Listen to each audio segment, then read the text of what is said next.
Assalamualaikum warahmatullahi. Bismillahirrahmanirrahim. Alhamdulillahirabbil alamin. Nahmaduhu wa nasta'inuhu wa nastaghfiruh. Wa na'udzu billahi min shururi anfusina wa min sayyiati a'malina. May yahdihillahu fala mudhillalah wa may yudlilhu fala hadiyalah. Asyhadu an la ilaha illallah wahdahu la syarikalah wa asyhadu anna Muhammadan abduhu wa rasuluh. Allahumma salli ala Muhammad wa ala ali Muhammad kama sallaita ala Ibrahim wa ala ali Ibrahim wa barik ala Muhammad wa ala ali Muhammad kama barakta ala Ibrahim wa ala ali Ibrahim fil alamin innaka Hamidum Majid. Rabbi shrah li sadri wa yassir li amri wahlul 'uqdatam min lisani yafqahu qawli. Amma ba'd. Alhamdulillah, kita bersyukur kepada Allah Subhanahu wa taala kerana dapat kita berkumpul lagi pada malam ni seperti biasa. Jumaat minggu terakhir yang untuk bulan ni, insya-Allah, dan bulan depan Ramadan kita tak jumpa kot, insya-Allah. Jadi ini minggu terakhir dan insya-Allah kita akan habiskan buku ni malam ni, insya-Allah. Baik. Dan kali terakhir kita jumpa itu kali kita bincangkan tentang tajuk usul ketiga bagi pelaku-pelaku bid'ah dalam bermuamalah mereka dengan dalil-dalil syarak. Mana kita kata itu permulaan mereka ni dikatakan ahli sunnah. Kalau kita kata ahli sunnah atau ahli sunnah, kena perangai mereka dengan dalil. Dipanggil ahli sunnah itu ahli sunnah sebab mengagungkan nas. Kena dengar kalau Allah, kalau Rasulullah, sami'na wa ata'na. Kan? Kemudian dia betul dia memastikan kesahihan nas dan kemudian betul faham nas. Kemudian pada golongan yang sebaliknya pula, pelaku bid'ah, dia akan menolak nas dengan nyata bila bertentangan dengan hawa nafsu mereka. Kalau mereka tak tolak nas dengan nyata pun, mereka akan pergi kepada mempermainkan atau memperulurkan pendalilan syariah dengan iman dengan kitab, kufur dengan sebagian kitab, iman kitab, kufur dengan sunnah, dan ataupun menyelewengkan nas, menyembunyikan nas. Semua sekali kita bincangkan sampai pada terakhir berkenaan dengan mereka jahil bahasa Arab. Soal kuliah benda tersebut berkait rapat dengan masalah nas. Dan bila kita kata dah tak ada nas, diorang tak agungkan nas, tak muliakan nas, diorang terpaksa mencipta usul baru dalam agama. Bagi menyokong apa yang mereka ingin pegang, mereka terpaksa buat dalil baru yang bukan daripada agama. Yang kita bincang itu nombor satu, itu berkenaan mereka mentaklid para imam dan syekh, guru. Memang kita kata dalam konsep ni kita pernah sebut itu bahawa orang yang alim atau orang yang berpengetahuan atau orang ahli ibadat, yang rajin ibadat dalam agama ni sentiasa menjadi tumpuan manusia. Tapi Allah sebut dalam Quran dan surah At-Taubah ayat 31, Allah nyatakan berkenaan dengan kumpulan manusia yang dicela di kalangan Bani Israel. Bila Allah sebut ittakhadhu ahbarahum wa ruhbanahum arbaban min dunillah, mereka ambil pendeta-pendeta mereka, ni Yahudi, ambil pendeta wa ruhbanahum, dan rahib-rahib mereka di Kristian, ambil rahib-rahib arbaban min dunillah, sebagai tuhan-tuhan selain daripada Allah Ta'ala. Wal Masih ibn Maryam, dan Masih Maryam pun mereka ambil sebagai Tuhan selain Allah Ta'ala. Dan kita terangkan dulu kan kita perbincangan tajuk ni, Adi bin Hatim jumpa Rasulullah SAW, dia kata kami tak sujud pun pada kaki pendeta dan rahib. Tapi Nabi kata bukankah kalau pendeta dan rahib ni halal kemudian Allah Ta'ala haramkan, Yahudi Nasrani ikut, dia angguk. Haramkan kemudian Allah Ta'ala halalkan, ataupun mereka halal kemudian Allah Ta'ala haramkan dan Yahudi Nasrani ikut, diangguk. Maka mereka kata itulah ibadat mereka, itulah Yahudi Nasrani ni kepada pendeta dan rahib. So sudut asal ni macam kita terangkan tu memang bab taklid kepada para imam dan syekh ni menjadi sebab dan antara punca yang seorang tu kata boleh tolak agama sebab syekh kita tak ajar atau tak buat. Dan kita sebut itu ada yang paling nyata dalam golongan ni, tiga kumpulan yang paling nyata, empat kumpulan. Itu pertama yang Rafidah Imamiyah Syiah, mereka mendakwa imam-imam mereka ada maksum, maksum mutlak seperti Nabi SAW. Dan Sufi Batiniyah, Sufi Batini yang menganggap ada wali kutub, wali nujaba, yang kemudian wali-wali tadi mengambil urusan dan memegang urusan seperti Allah Subhanahu Wa Taala, menjaga nasib baik, nasib malang, kan, hujan turun ke tidak, semua sekali dikaitkan dengan wali. Ini ada antara golongan Batiniyah, Sufi Batini. Kemudian golongan falsafah yang Batini, yang mengagungkan ahli falsafah Greek seperti Aristotle dan sebagainya, taklid dalam mantik mereka, membangkang kitab dan sunnah kata-kata golongan tersebut. Ini memang ada kalang, zaman sekarang pun masih ramai lagi. Dia kata Aristotle tu pandai tentang sekian-sekian, dia alim dan sebagainya, tapi dia bukannya panduan kita dalam memahami Quran dan Sunnah. Okay. Dan yang terakhir adalah golongan jahil yang mentaklid para imam yang 4. Ini last kali kita simpulkan berkenaan macam kata-kata Izzuddin bin Abdul Salam berkenaan dengan orang mentaklid tadi. Kadang-kadang dia jumpa imam dia cakap tu lemah, tapi dia cari juga jalan untuk kata imam dia cakap sebenarnya ada sudut, ada kekuatannya. Bahkan yang lagi teruk bila yang macam di ujung tu dia kata mungkin dia kata barangkali imam saya telah terjumpa satu dalil yang saya dapat dan tak terjumpa, satu dalil yang saya tak terjumpa dalil tersebut dan tak terarah kepadanya. Hanya biasalah, mungkin ada imam tu tahu dalil yang kita tak tahu, sedangkan kita tahu bahawa ini adalah di antara cara penyesatan daripada agama. So yang maksum tu hanya Nabi, ada manusia yang lain tidak maksum. Dan para sahabat Nabi bila mereka bersepakat ijma', bahawa kita kata itu adalah hujah. Kalau berseorangan, dia sendirian, dia tak menjadi hujah kalau dia kata ada pertentangan di antara mereka. So alhamdulillah kita ambil bahagian tersebut, dan insya-Allah hari ini kita akan masuk pada bentuk kedua ataupun dalil rekaan kedua yang diadakan golongan pelaku bid'ah. Okey. Kedua, muka surat 78. Kedua, kasyaf dan ilham. Kasyaf dan ilham.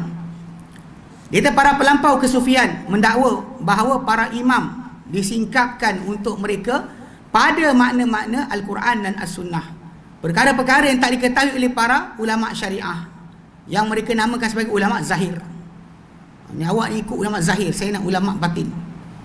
Ni ada benda yang wali ni tahu, orang tak tahu. Dia akan sentiasa agama ni ada kulit dan isi. Kita tak nak kulit. Sedangkan dalam agama tak ada pemisahan. Maka siapa mengatakan agama ni kulit dan isi, ada kulit dan isi, maka dia telah kafir. Seolah mengasingkan, seolah Nabi tak ajar benda tersebut, Nabi suruh atau tak bagi tahu, tapi disingkap perkara ni oleh orang lain selain Nabi SAW. Ini realiti yang sangat bahaya. Tapi ini yang biasa kadang orang yang tak belajar agama dalam zaman kita ni pun macam tu cakap. Tuan-tuan punya saudara kan kat sini, apa lepas ni, macam tu cakap dia. Hampa tak tahu. Hang tahu tak? Dia hang tahu tak tu datang mana tak tahu. Ini realiti yang berlaku di masyarakat kita. Dia boleh jadi macam kesangsian pada agama, sedangkan tajuk asal dia sini. Kita memang tak nak meletakkan agama ni milik ustaz-ustaz. Agama Allah Ta'ala utuskan para anbiya untuk semua bangsa, semua kaum. Tapi bila nak memahami Quran atau sunnah, memahami dalil tadi, anda kena mengikuti jalan yang betul. Jadi terutama bahasa sendiri. Asas bahasa pun tak tahu macam mana. Macam orang tu nak masak masakan Perancis, diberikan buku bahasa Perancis, suruh dia masak. Agak-agak pukul apa dia masak? Siap. Croissant. Yang tu croissant tu kan, yang makanan, suruh dia buat. Bagi dia buku Perancis, suruh dia masak. Dia tak faham bahasa Perancis. Agak pukul apa dah jadi buat, jadi kuih tu, jadi roti tu. Tak jadilah. Sebab realiti macam tu. Masa agama juga, bila awak tak pernah layakkan diri. Sebenarnya bukan masalah dia kita simpan agama ni untuk ustaz-ustaz. Sebab awak nak tahu, dan baca. Kalau awak faham, dia boleh kita bincang. Kalau tak faham, nak bincang apa benda. Seolah macam dia kata macam, yelah itu syariat je, kita nak yang dalaman. Masalah orang yang dikatakan tahu dalaman tadi, tak tahu agama pun. Saya ingat macam contoh macam inilah satu perkara yang berlaku beberapa tahun. Saya pernah sebut itu benda ni waktu kita bincangkan kejahilan bahasa Arab. Ni macam kumpulan Hizbut Tahrir. Pernah dengar Hizbut Tahrir? Kat Malaysia ni kan, ada seorang kawan kita, dia memang pengikut ajaran ni. Hari dia kahwin pun dia pakai baju pun ada lambang. Dia ada cara tau, nak tunjukkan dia kumpulan mana. Geng Tiga Line dia ada kain apa benda tahu, warna putih ke mana, saya tak ingat. Dia pakai colour tu, jadi semua kawan-kawan dia turun. Yang ini pun ada cara pakai baju dia. Dia punya lambang dia pakai untuk tunjukkan dia ni pengikut Hizbut Tahrir. So dia pernah sekali kawan kita ni, dia masuk Yayasan Taklim. Dia cakap, dia mengaku sendiri, dia kata alasan dia masuk tu nak tarik ustaz ni ikut dia. Kita bukanlah belagak kan, tapi masalahnya ialah kelayakan. Cuma dia cerita balik lah, lepas dia bertaubat, dia cerita balik. Pernah sekali dulu, waktu mula-mula kumpulan dia mula bergerak, waktu tu Datuk Dr. Harundin rahimahullah hidup lagi. So kumpulan ni datang jumpa, nak berbahas tentang ideologi yang mereka bawa, Hizbut Tahrir menegakkan daulah Islamiah. Jadi bila sampai depan, Di situlah dah sampai depan Datuk Harudin rahimahullah. Tu Datuk Harudin tu cakap apa? Tahu bahasa Arab. Tahu bahasa Arab. Tahu bahasa Arab. Tahu bahasa Arab. Tahu semua giling. Kita balik nak bincang apa? Faham tak? Nak bincang apa? Pasal problem kita sekarang ni, pada sudut yang orang kata Islam dari kulit dan isi ni, kita jumpa dengan orang tak tahu bahasa Arab, mentafsirkan agama dengan suka hati dia, dan orang pula ikut pula.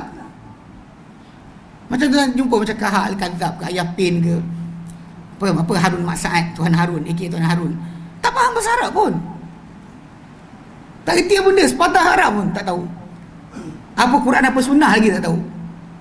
Tapi yang pentingnya, yang masalah pada rakyat tadi, masyarakat tadi, boleh terikut orang macam ni. Dia kata Islam ni ada kulit ada isi. Tapi sebenarnya kalau dia nak faham, penanaman idea ni awal lama. Contoh dia macam ketika mana dalam masyarakat Islam kita ni diangkat tokoh-tokoh sufi yang tidak mempelajari agama, tidak ikut sunnah Nabi, tapi dianggap dia ni wali. Contoh simple macam Rabi'ah Tadawiyah, tokoh yang diangkat-angkat, tak nak berkahwin, apa dia punya apa zuhud dia dahsyat. Sedangkan pada masa yang sama dia hidup, ada tokoh-tokoh yang ikut sunnah, bahkan penyebar hadis Nabi SAW macam Hasan Al-Basri. Bila diletak comparison di antara mereka, dijatuhkan yang ikut sunnah Nabi ni, yang ini imam dalam agama, ikutan dalam agama. Bahkan Hasan Al-Basri ni anak didik kepada Ummu Salamah. Mana dia ni anak didik para sahabat. Mak bapak dia hamba sahabat yang dibebaskan sedang besar. Tapi banyak saya tengok cerita orang kata dia jumpa Ali bin Abi Talib. Tang mana jumpa tak tahu. Dia tak jumpa Ali bin Abi Talib. Ni masalah juga ni. Orang kita ni kadang bercakap. Kalau yang cakap tu orang biasa, saya faham juga. Dekat televisyen cakap Hasan Al-Basri berjumpa dengan Ali bin Abi Talib. Saya macam kan, tang mana? Semua ahli hadis tahu dia tak berjumpa. Ketika Hasan Al-Basri pergi Basrah, dia asal lahir Madinah, membesar di Madinah. Dia pergi ke Basrah, Ali dah tak ada. Ali dah mati. Tapi dia orang pergi war-warkan, kata Ali bin Talib. Pasal geng-geng tarikat pun ambil sanad macam tu juga. Dia kata sanad dia orang Hasan Al-Basri, Ali. Masalahnya dia orang tak jumpa ni. So macam mana nak link kan? Itu problem dia. Soalan kulihal kita kata benda macam ni. Contoh Hasan Al-Basri, dia ni anak didik kepada para sahabat. Tapi yang ditinggikan atas dia Rabi'atun Adawiyah, yang tak tahu asal-usul apa, tapi dikatakan wali, buat magic, buat sekian. Jadi masyarakat kita sekarang dalam konteks macam ni, bila kita dengar macam ni, kita rasakan bahawa seseorang itu tak perlu kenal Allah Ta'ala melalui cara Nabi ajarkan, tak perlu tahu perintah Allah Ta'ala, lalu dia boleh menjadi wali Allah. Sebab tu Imam Syafi'i rahimahullah dia pernah sebut, dia kata laulal fuqaha, kalau bukan orang yang faham agama, orang-orang faqih yang faham agama, tahu halal haram, awliya Allah fil ard, wali-wali Allah di muka bumi, falaisa lillahi wali, atau tak ada wali. Bagi kita ada idea, tak payah tahu halal haram tapi awak wali Allah. Itu masalah dia. Sedangkan kita tahu bahawa mendapat cinta Allah Ta'ala dengan kepatuhan kita kepada perintah dan larangan Allah. Allah larang kita, kita tak buat. Allah perintah kita, kita buat. Di situ timbulnya rahmat Allah Ta'ala akan datang bagi kita, disayangi kita dengan sebab itu. Tapi bila orang-orang yang tak tahu benda ni diangkat sebagai wali, dan ada angan-angan lah pada semua orang, tak payah buat ni, tak payah belajar. Baca Quran pun gagap, tak pernah cuba nak baca Quran dengan betul. Kalau dia gagap, belajarlah. Kenapa tak pergi belajar? Kenapa tak cari guru untuk belajar? Ini realiti yang berlaku dalam masyarakat. Dia tak ambil berat pun tentang kalamullah yang Allah nak utuskan kepada kita. Ini realiti yang perhatikan balik. Sebab tu dari situ yang dia cuba tau, nak kata yang ini kulit. Dia conclusion dia, ni semua kulit. Tonton solat 5 waktu ni kulit. Haji kulit. Puasa Ramadan kulit. Kita nak isi yang tak lintas ini tapi menjadi kekasih Allah. Habis. Tu yang sebab kena jaga-jaga tokoh-tokoh yang diangkat tu siapa dalam masyarakat. Lepas tu buku-buku apa 1001 kisah orang soleh tu kan, jaga-jaga. Kisah tak tahu bersanad tak datang mana, sebab kita basic dia kisah tersebut. Macam mana hadis Nabi kena ada sanad, kisah orang lain pun kena sanad jugalah. Mana boleh tanpa sanad. Ada orang kata, atuk saya cerita dulu, mana boleh macam tu. Ini realiti yang kita jarang perhatikan. Jadi diorang cuba bila dengan cara tersebut asingkan agama ni. Ini ustaz ni belajar baca Quran, baca hadis, ini zahir di kulit. Kita nak isi. Betul-betul kau tengok cerita apa? Wali Songo kan? Pernah tengok? Tak tengok? Tak nak tengok cerita tu famous kot di Indonesia macam tu. Sunan Kalijaga, Sunan Ampel, Sunan apa benda, Sunan Giri. Ada salah satu perbualan saya ingat lagi. Dia kata dia tak nak apa semua ilmu. Dia hanya nak ke rahsia titik bar. Rahsia titik bar. Problem dia, kalau ikut zaman Nabi dahulu, bar mana ada titik?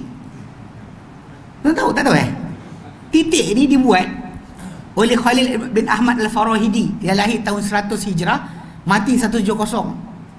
Dialah yang buat titik. Ta titik 2, bar titik 1. Kalau sebelum dia buat, bar tak ada titik tau. Kosong je macam tu. Shin tak ada titik. Diorang harap boleh baca, kita tak boleh baca. Tapi benda tersebut yang kita perhatikan, realiti ni lah di ayat tu. Kita tak perlukan semua rahsia, kita tak perlukan semua ilmu. Saya hanya nakkan titik bar. Rahsia titik bar. Jadi yang kadang-kadang kita kata, yang ni semua kulit ni, kita nak titik tu. Bismillah tak penting. Titik bar tu, rahsia bismillah. Rahsia Fatihah pada bismillah. Rahsia bismillah pada huruf ba. Rahsia huruf ba pada titik ba. Ni saya cakap, kalau tuan-tuan jumpa geng-geng apa, makrifat hakikat ni, oh, hebat, tinggi. Pasal dia tak nak belajar yang betul.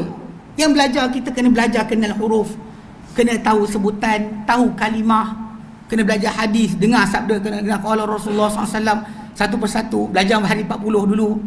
Dan belajar up sikit, Bulughul Maram up sikit.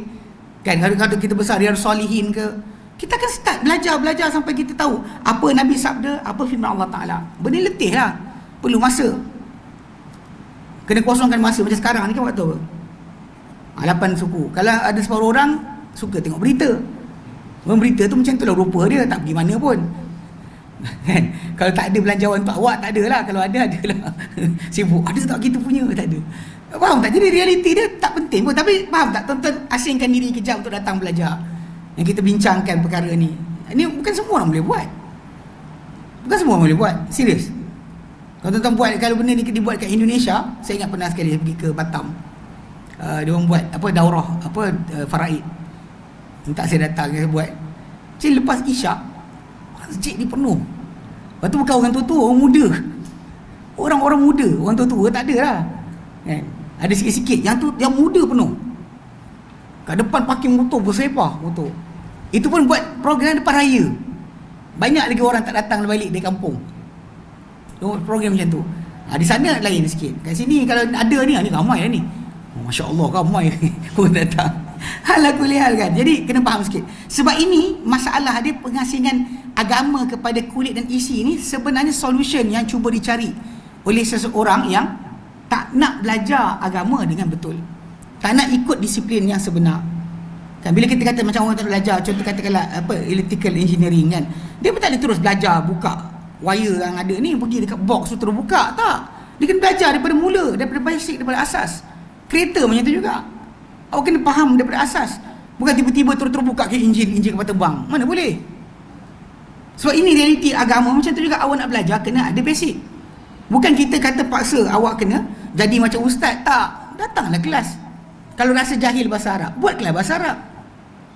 Tu yang patut dibuat oleh semua orang. Apa ilmu kita tak faham, kita cari orang untuk ajar.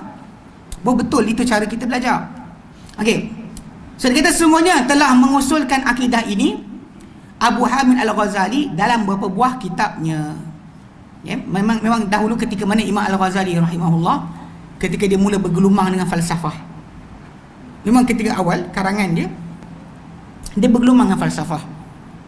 Tapi di akhir hayat dia tinggalkan. Bahkan dia bertaubat daripada falsafah. Ini akhir hayat dia. Saya pelik bila ada orang sibuk ambil awal. Sedangkan kita tengok akhir dia ke mana. Bahkan akhir dia mati buku kitab Sahih Bukhari di atas dada dia. Sibuk dia mengkaji, dia tinggalkan ilmu falsafah. Dan Imam Ar-Razi, Fakhruddin Ar-Razi pun sama, menyesal kerana terlibat dengan falsafah. Tapi ketika keterlibatan dengan falsafah tadilah munculnya idea ni tadi. Bahkan kadang-kadang mereka merasakan bila para anbiya buat mukjizat tu, kenapa jadi? Dia pergi kaji. Apa sebab wali-wali ni, para nabi tadi buat mukjizat, laut terbelah. Kenapa terbelah? Dia pergi kaji. Sedangkan kita tahu bila Allah Ta'ala kehendaki, berlakulah, bukan kerana kehendak para anbiya tadi. Tapi realitinya benda ni dikajikan. Pasal itu falsafah ni benda yang sangat bahaya dalam masyarakat kita, Islam kita ni. Bila ilmu kalam cuba nak dimasukkan balik, ini satu benda sangat masalah. Dalam fiqh dia pening kepala, dalam akidah lagi teruk. Tapi Imam Ghazali rahimahullah, dia memang dia antara yang mengusulkan ketika mana dia bergelumang dengan falsafah, filosofi. Dia filosofi ni kalau kita nak fahamkan balik, dia apa yang diusulkan oleh orang Greek, Aristotle, Plato kan, mereka fikirkan tentang kehidupan, fikir tentang apa manusia, tentang nyawa, tentang sekian. Dia fikir, tapi tanpa panduan daripada wahyu. Dan dalam konteks pemikiran tadi, diorang akan cuba mengusulkan cadangan-cadangan akal mereka sendiri. Dan bahkan kadang-kadang bila Islam dah datang dengan bentuk itu sendiri pun, diorang cuba untuk rungkaikan Islam dengan cara falsafah. Ini realiti. Itu sebab tu punca jadi Islam ada isian kulit tu. Sedangkan kalau kita faham kan konsep dia, bila kita patuh perintah Allah Ta'ala kan, kita tinggalkan larangan dia, dan kita jadilah sebagaimana dikatakan Allah Ta'ala sebagai orang yang bertakwa. Bahkan kalau ikut pada surah Yunus ayat yang ke 62-63, ala inna awliya Allah, katalah wali-wali Allah, la khaufun alaihim wala hum yahzanun, tak ada ketakutan kata mereka, mereka tak akan bersedih. Siapa orang wali-wali Allah ni? Alladina amanu wa kanu yattaqun, mereka orang beriman dan mereka bertakwa. Cuma diorang bila masuk filosofi, kalau dah beriman bertakwa, kenapa tak boleh buat magic? Awak betul percaya Allah Ta'ala, cuba cari jalan atas air, boleh tak? Bismillah, jalan. Kalau betul yakin, kenapa tenggelam? Diorang mainkan macam tu tau. Dia tekan sampai last sekali orang yang dah beriman pun was-was dengan iman masing-masing. Sedangkan kita tahu bahawa sebenarnya kalau kita belajar akidah yang benar, masalah penyelamatan Allah Ta'ala untuk kita dari mara bahaya, berjalan atas air ke, tak dibakar api ke, memang berlaku. Tapi benda tu dengan kehendak Allah Subhanahu Wa Ta'ala, bukan kehendak kita. Macam Abu Muslim Al-Khawlani, seorang tabi'in pada zaman Abu Bakar As-Siddiq radhiyallahu anhu, dia pernah dibakar masuk dalam api, tak mati. Di Sana'a, Yaman, seorang lelaki nama Abu Muslim Al-Khawlani. Kisah ni sangat masyhur. Buka dalam kitab sirah memang disebut. Lelaki ni ketika mana Aswad Al-Anisi, salah seorang nabi palsu yang berada di Yaman, dia paksa orang untuk percaya dengan dia, tapi lelaki ni tak nak percaya. Dia tangkap, dia bakar. Dia bakar, tak mati. Lelaki ni lepas keluar dari api tadi, dia jalan kaki sampai pergi Madinah daripada Yaman. Sampai di Yaman, dapat di Madinah, dia duduk dalam Masjid Nabawi, dia duduk dalam tu. Umar nampak dia, Umar datang dengan dia, Umar bagi salam, duduk dengan dia. Dari mana? Dari Yaman. Lepas tu Umar kata dengan dia, ada seorang lelaki aku dengar dekat sana, dekat Yaman, dia kena bakar, masuk dalam api. Apa jadi kat orang tu? Lepas tu Abu Muslim Al-Khawlani kata, dia hidup diberi rezeki Allah Ta'ala, hayyun yurzaq. Umar kata, billahi alaik, engkau ke orang tu? Umar kan firasat dia kuat, engkau ke orang tu? Dia kata aku. Dia Umar tangkap tangan dia, tarik jumpa Abu Bakar. Abu Bakar jumpa dia, Abu Bakar kata, segala puji bagi Allah yang tak matikan aku sampai aku lihat dalam umat Muhammad siapa dibuat seperti dibuat pada Ibrahim Khalilullah. Tapi benda tu kan tiap-tiap hari, bukan hari ni tapi okay, kita bakar pula sekali lagi. Faham tak? Orang kita macam dia tak faham, hari tu lah, hari orang selamatkan jadilah. Bukan lepas tu tengok hari tu macam ni dah, tak api tak jadi dah. Dia kan kena benda macam ni yang kita kata dalam konsep falsafah tadi, dia akan persoalkan kenapa tak jadi lagi. Sedangkan bila kita faham balik dari sudut akidah yang betul, apa-apa berlaku kepada wali-wali Allah, kepada para anbiya, para rasul, semua bukan kehendak mereka tapi kehendak Allah. Bila Allah nak selamatkan, Allah tak selamatkan. Hari Allah tak selamatkan, macam mana? Macam Nabi SAW, ada hari boleh bila Abu Jahal kata nak pijak kepada Nabi, kalau sujud depan Kaabah, Abu Jahal datang, tiba-tiba Abu Jahal lari, nampak api dan sayap. Nabi kata kalau dia datang selangkah lagi, malaikat sambar dia. Tapi dia masa yang sama, pada waktu yang lain, Nabi pernah sujud solat, datang orang tuangkan perut unta belakang Nabi. Boleh pula. Realiti dia masalah jagaan dan juga Kan pemeliharaan dan juga pembiaran tadi adalah hak mutlak Allah. Tapi orang yang tak faham dia kata, macam mana nak buat benda jadi selalu? Tiap-tiap hari jadi. Ni realiti masalah sebab filosofi. Bukan masalah akidah. Kalau akidah Islam yang betul, anda tak akan faham macam tu. Anda akan faham bahawa Allah buat apa dia nak, Allah Ta'ala tak buat apa yang dia tak nak. Habis cerita. Sebab kehendak Allah. Tapi bila orang kata kenapa jadi? Kenapa orang kuat tu kuat? Kenapa orang lemah tu lemah? Dia kan bahas. Itu punca filosofi tadi, masalah yang merosakkan Islam tadi. Jadi lupa berkenaan akidah kita, Allah Ta'ala melakukan apa saja dia kehendaki. Okay. So dia kata kat sini, dan telah melampau dengan teruk dalam tajuk ni Ibn Arabi, Wahdatul Wujud, Ibn Farid dan lain-lain di kalangan golongan zindik, yang mereka ni keluarkan kata-kata kufur tapi mereka tak mengaku kafir. So jadi memang kumpulan lagi teruk, lagi dahsyat. Kadang-kadang kata Allah dalam dia lah. Pasal kadang-kadang kes jadinya laut terbelah tu sebab dalam Musa ada Allah ketika tu. Itu ayat yang biasa dia pakai. Ketika Nabi buat macam ni jadi sebab dalam Nabi ada Allah. Sebab yang buat tadi bukan Nabi tapi Allah. Ayat dia buat Al-Quran. Wa ma ramaita idh ramaita walakin Allah rama, bukan engkau yang memanahkan engkau mana, tapi Allah yang memanah. So dia pakai ayat tadi, digunakan tengok maksud dalam tu ada siapa. Siapa dalam tu? Siapa yang pegang? Kita ke dia? Dia start. Sedangkan kita tahu perbuatan kita lah. Allah telah menjadikan perbuatan kita. Tapi masalah benda tu baik atau buruk, itu tak ada kaitan dengan Allah Subhanahu Wa Taala untuk paksa kita. Kita tetap bertanggungjawab di atas benda kita buat. Benda halal kita buat, benda haram kita buat, tetap kita bertanggungjawab. Mana ada kita kata macam dah Allah telah jadikan, saya tak bersalah lah. Ni upgrade baru zaman sekarang. Tak solat. Ya, tak solat. Kenapa tak solat? Allah jadikan saya macam ni. Ni banyak tau kumpulan macam ni. Kumpulan hakikat makrifat. Punca sebab apa? Sebab dia go into filosofi. Dia bahas. Betul dia macam, kalau kita bergerak, Allah gerakkan.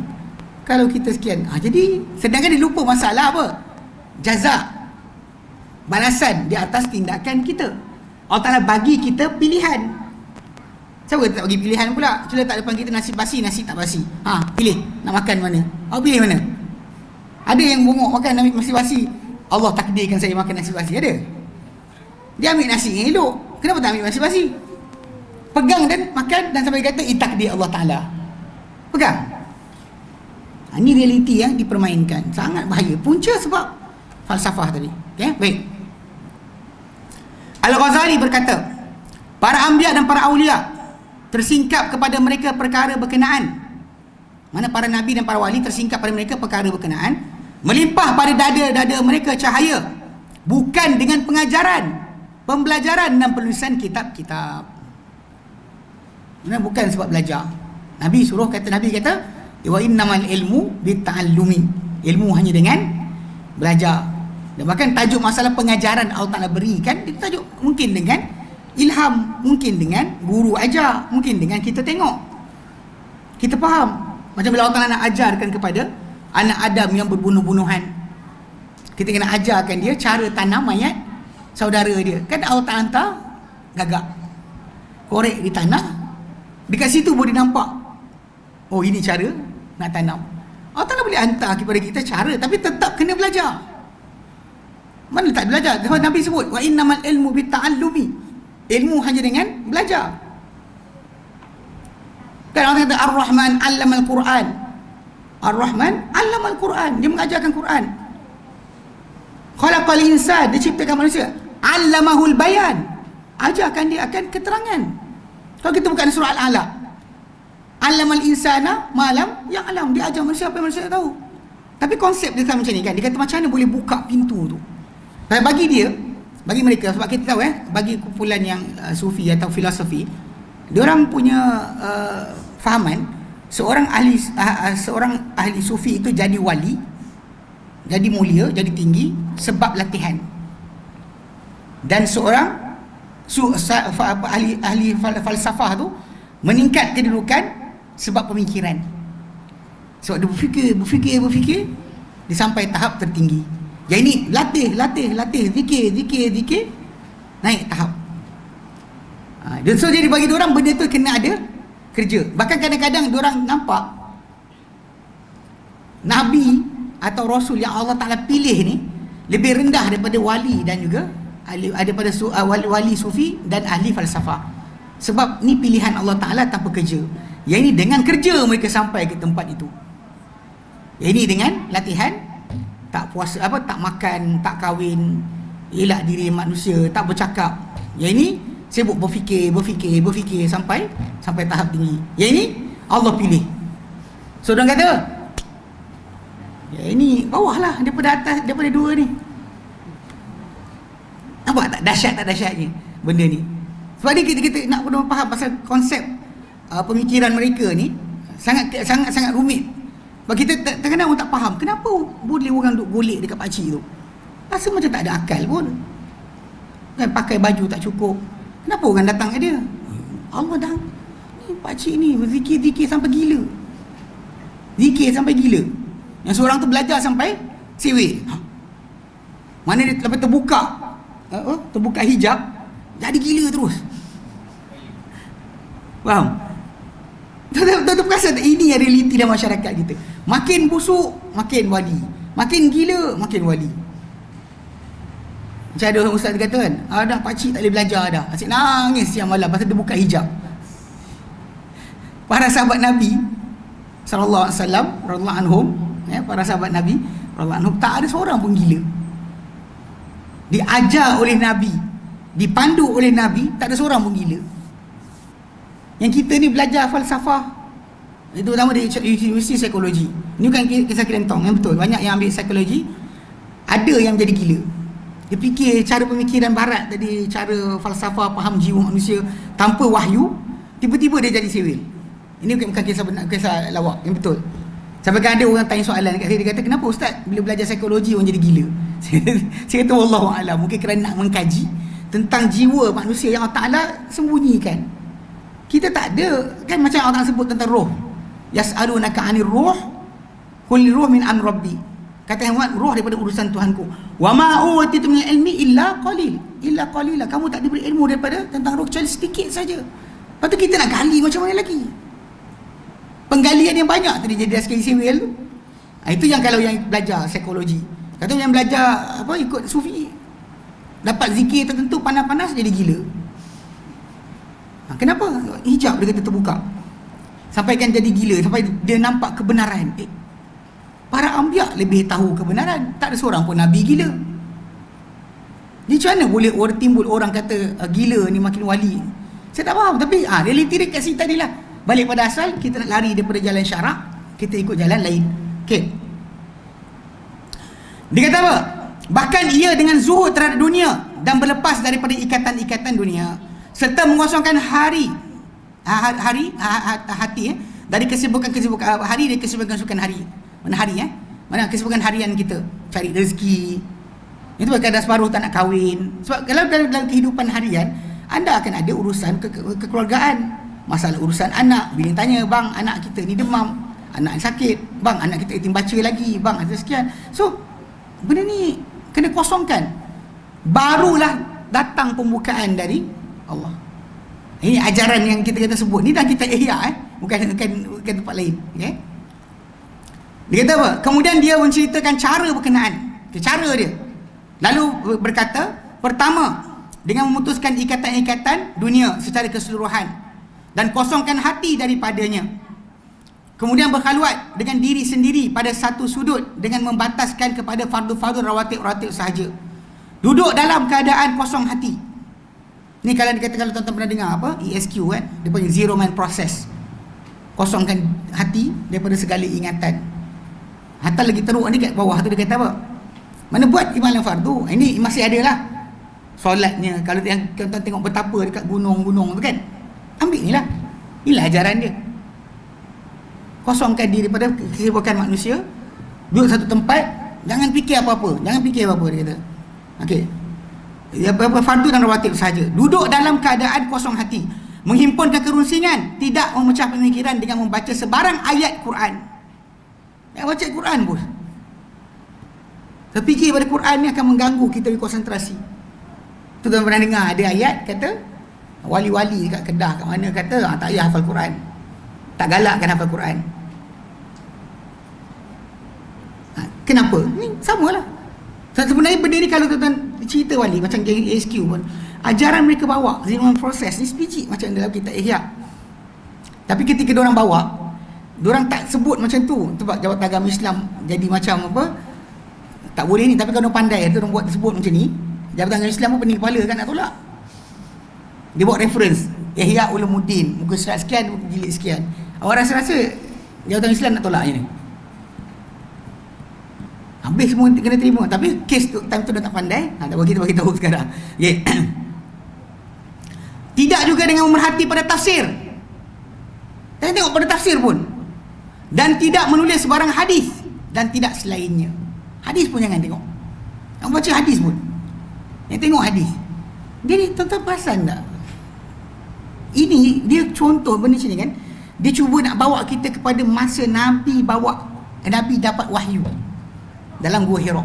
Maksud dia, anda semua kena lalui proses yang sama untuk dapat ilmu, kebenaran, pembukaan dari Allah. Futuhat dipanggil, pembukaan rahmat Allah Ta'ala ke atas kita, pembukaan ilmu Allah Ta'ala kepada kita. Jangan ada ingat Quran, jangan ada ingat hadis pun. Tapi macam kita ulang balik, ini bukan proses yang Nabi pernah atur pada para sahabat baginda radhiyallahu anhum. Tak ada.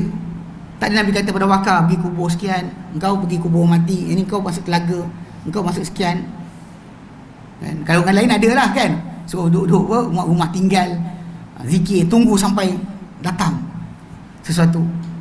Ini realiti. Bila kita kata sampai Quran pun jangan baca, macam mana boleh kita kata ini adalah daripada ajaran yang patut diamalkan oleh umat Islam? Tapi tuan-tuan kena perasan, benda ni memang dibuat. Dan masyarakat kita, terutama siapa ikut tarikat, dia ada panggil suluk.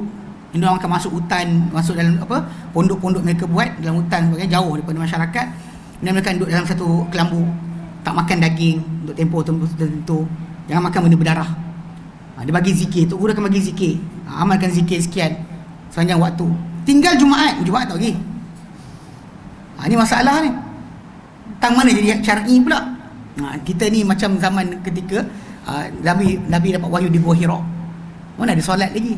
Balik pada kosong. Semua pun tak ada. Semua tak ada. Jadi dia asing macam tu sekali dia punya kefahaman. Bahkan dia berusaha agar tidak terlintas dalam fikiran sesuatu selain Allah Ta'ala. Dia berterusan setelah duduk dalam khalwat berkenaan berkata Allah. Ini satu benda juga. Dalam konsep masalah zikir mengingati Allah Ta'ala yang Nabi SAW ajarkan, tak pernah ada datang ajaran zikir dengan nama yang tunggal. Always Nabi beri pada kita bentuk zikir tadi dalam bentuk lafaz yang sempurna. Allah Maha Besar ke, kan? Maha Suci Allah ke, sepuji milik Allah ke, Tuhan bukan Allah ke. Yang kita nampak kan ni tasbih, takbir, tahmid tu, itulah konsep sebenar ingat Allah. Mana diajar kita lafaz zikir dengan Allah Ta'ala tadi bukan Allah sahaja. Allah sahaja tu, itu tak ada pengagungan, tak ada pemuliaan, tak ada pengesaan, tak ada. Ingat Allah je. Dia kata dengan kebesaran lah. Ini masalah dia. Sebab Nabi tak pernah ajar macam tu. Zikir tanpa ingat Allah Ta'ala, tanpa sebarang pengagungan, pemuliaan, penyucian, pengesaan, tak wujud. Sebab tu zikir Nabi ajar, kalimah paling mulia. Nabi kata ahbul kalam ilallah arba'un. Kalam paling suka Allah Ta'ala 4. Subhanallah, alhamdulillah, wa la ilaha illallah, Allahu akbar. Kata-kata paling Allah Ta'ala sukai ada 4. Nabi kata Subhanallah, Maha Suci Allah, alhamdulillah, segala puji milik Allah, la ilaha illallah, Tuhan bukan Allah, Allahu akbar, Allah yang terbesar. Nabi kata kisah kamu mulakan yang mana nombor 1. So kita faham bentuk Nabi ajar ni, tapi kat sini dia kata Allah je. Engkau kita tengok macam kumpulan ni, dia kata dia macam apa, degup jantung. Kita dengar Allah, Allah, Allah, Allah. Dan dia zikir Allah, Allah. Dia akan ada apa? Bentuk macam tu. Allahu pada dia. Allahu Allah kan. Baik. Okey, sentiasa dengan kehadiran hati sehingga dia sampai pada keadaan dia membiarkan lidahnya, biarkan lidah, dan dia melihat seolah-olah kalimah berkenaan mengalir di atas lidahnya. Tiada untuknya sebarang pilihan dalam mendapatkan rahmat Allah. Bahkan dia dengan apa yang dia lakukan menjadi terdedah kepada bayu-bayu rahmat Allah. Tiada lagi untuknya selain menanti rahmat yang dibukakan oleh Allah, yang akan dibukakan oleh Allah, sebagaimana dia bukakan kepada para anbiya dan para awliya dengan cara ini. So dia bagi dia, inilah cara para nabi dapat pembukaan daripada Allah Ta'ala, futuhat. So dengan latihan tadi, dia pasal bila masalah dia bila sampai peringkat tersebut, dia bila lepas katakanlah kita kata orang tu dah sampai tahap tadi, dan semua kata-kata dia dah jadi setaraf dengan wahyu Allah Ta'ala.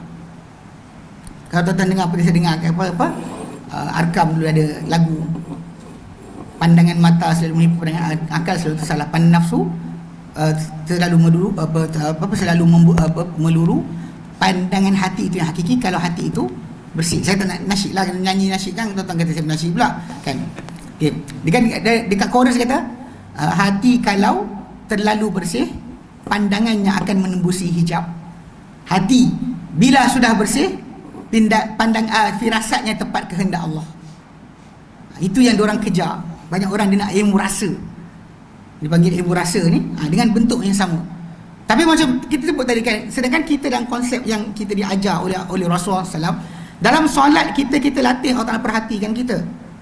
Dalam puasa kita diperhatikan oleh Ta'ala. Itu sebab kenapa Allah Ta'ala sebut dalam ayat 183 surah Al-Baqarah kan, Allah Ta'ala katakan, ya ayyuhalladzina amanu, hai orang beriman, kutiba alaikumusiyam, difardu ke atas kamu berpuasa, kama kutiba alal ladzina min qablikum, maksudnya difardu ke atas orang-orang sebelum kamu, la'allakum tattaqun, kamu akan bertakwa. So takwa itu maksud dia apa? Meninggalkan, dilarang, buat yang diperintah. So macam mana boleh puasa tadi menjadikan kita seorang manusia yang akan melakukan perintah Allah Ta'ala, tinggalkan larangan Allah Ta'ala? Sebenarnya dia masalah latihan. Sebab kita bila kita puasa kan Ramadan ni, tengah hari panas, terik, kita balik rumah kan? Atau time wudu, dekat tempat wudu. Kalau time kumur-kumur tu kita kelentong kan, kita kumur-kumur air. Bismillah.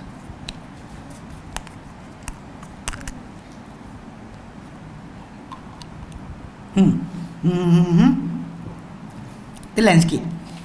Orang tahu betul nak buat puasa rosak. Soalan siapa tahu? Ni tajuk dia.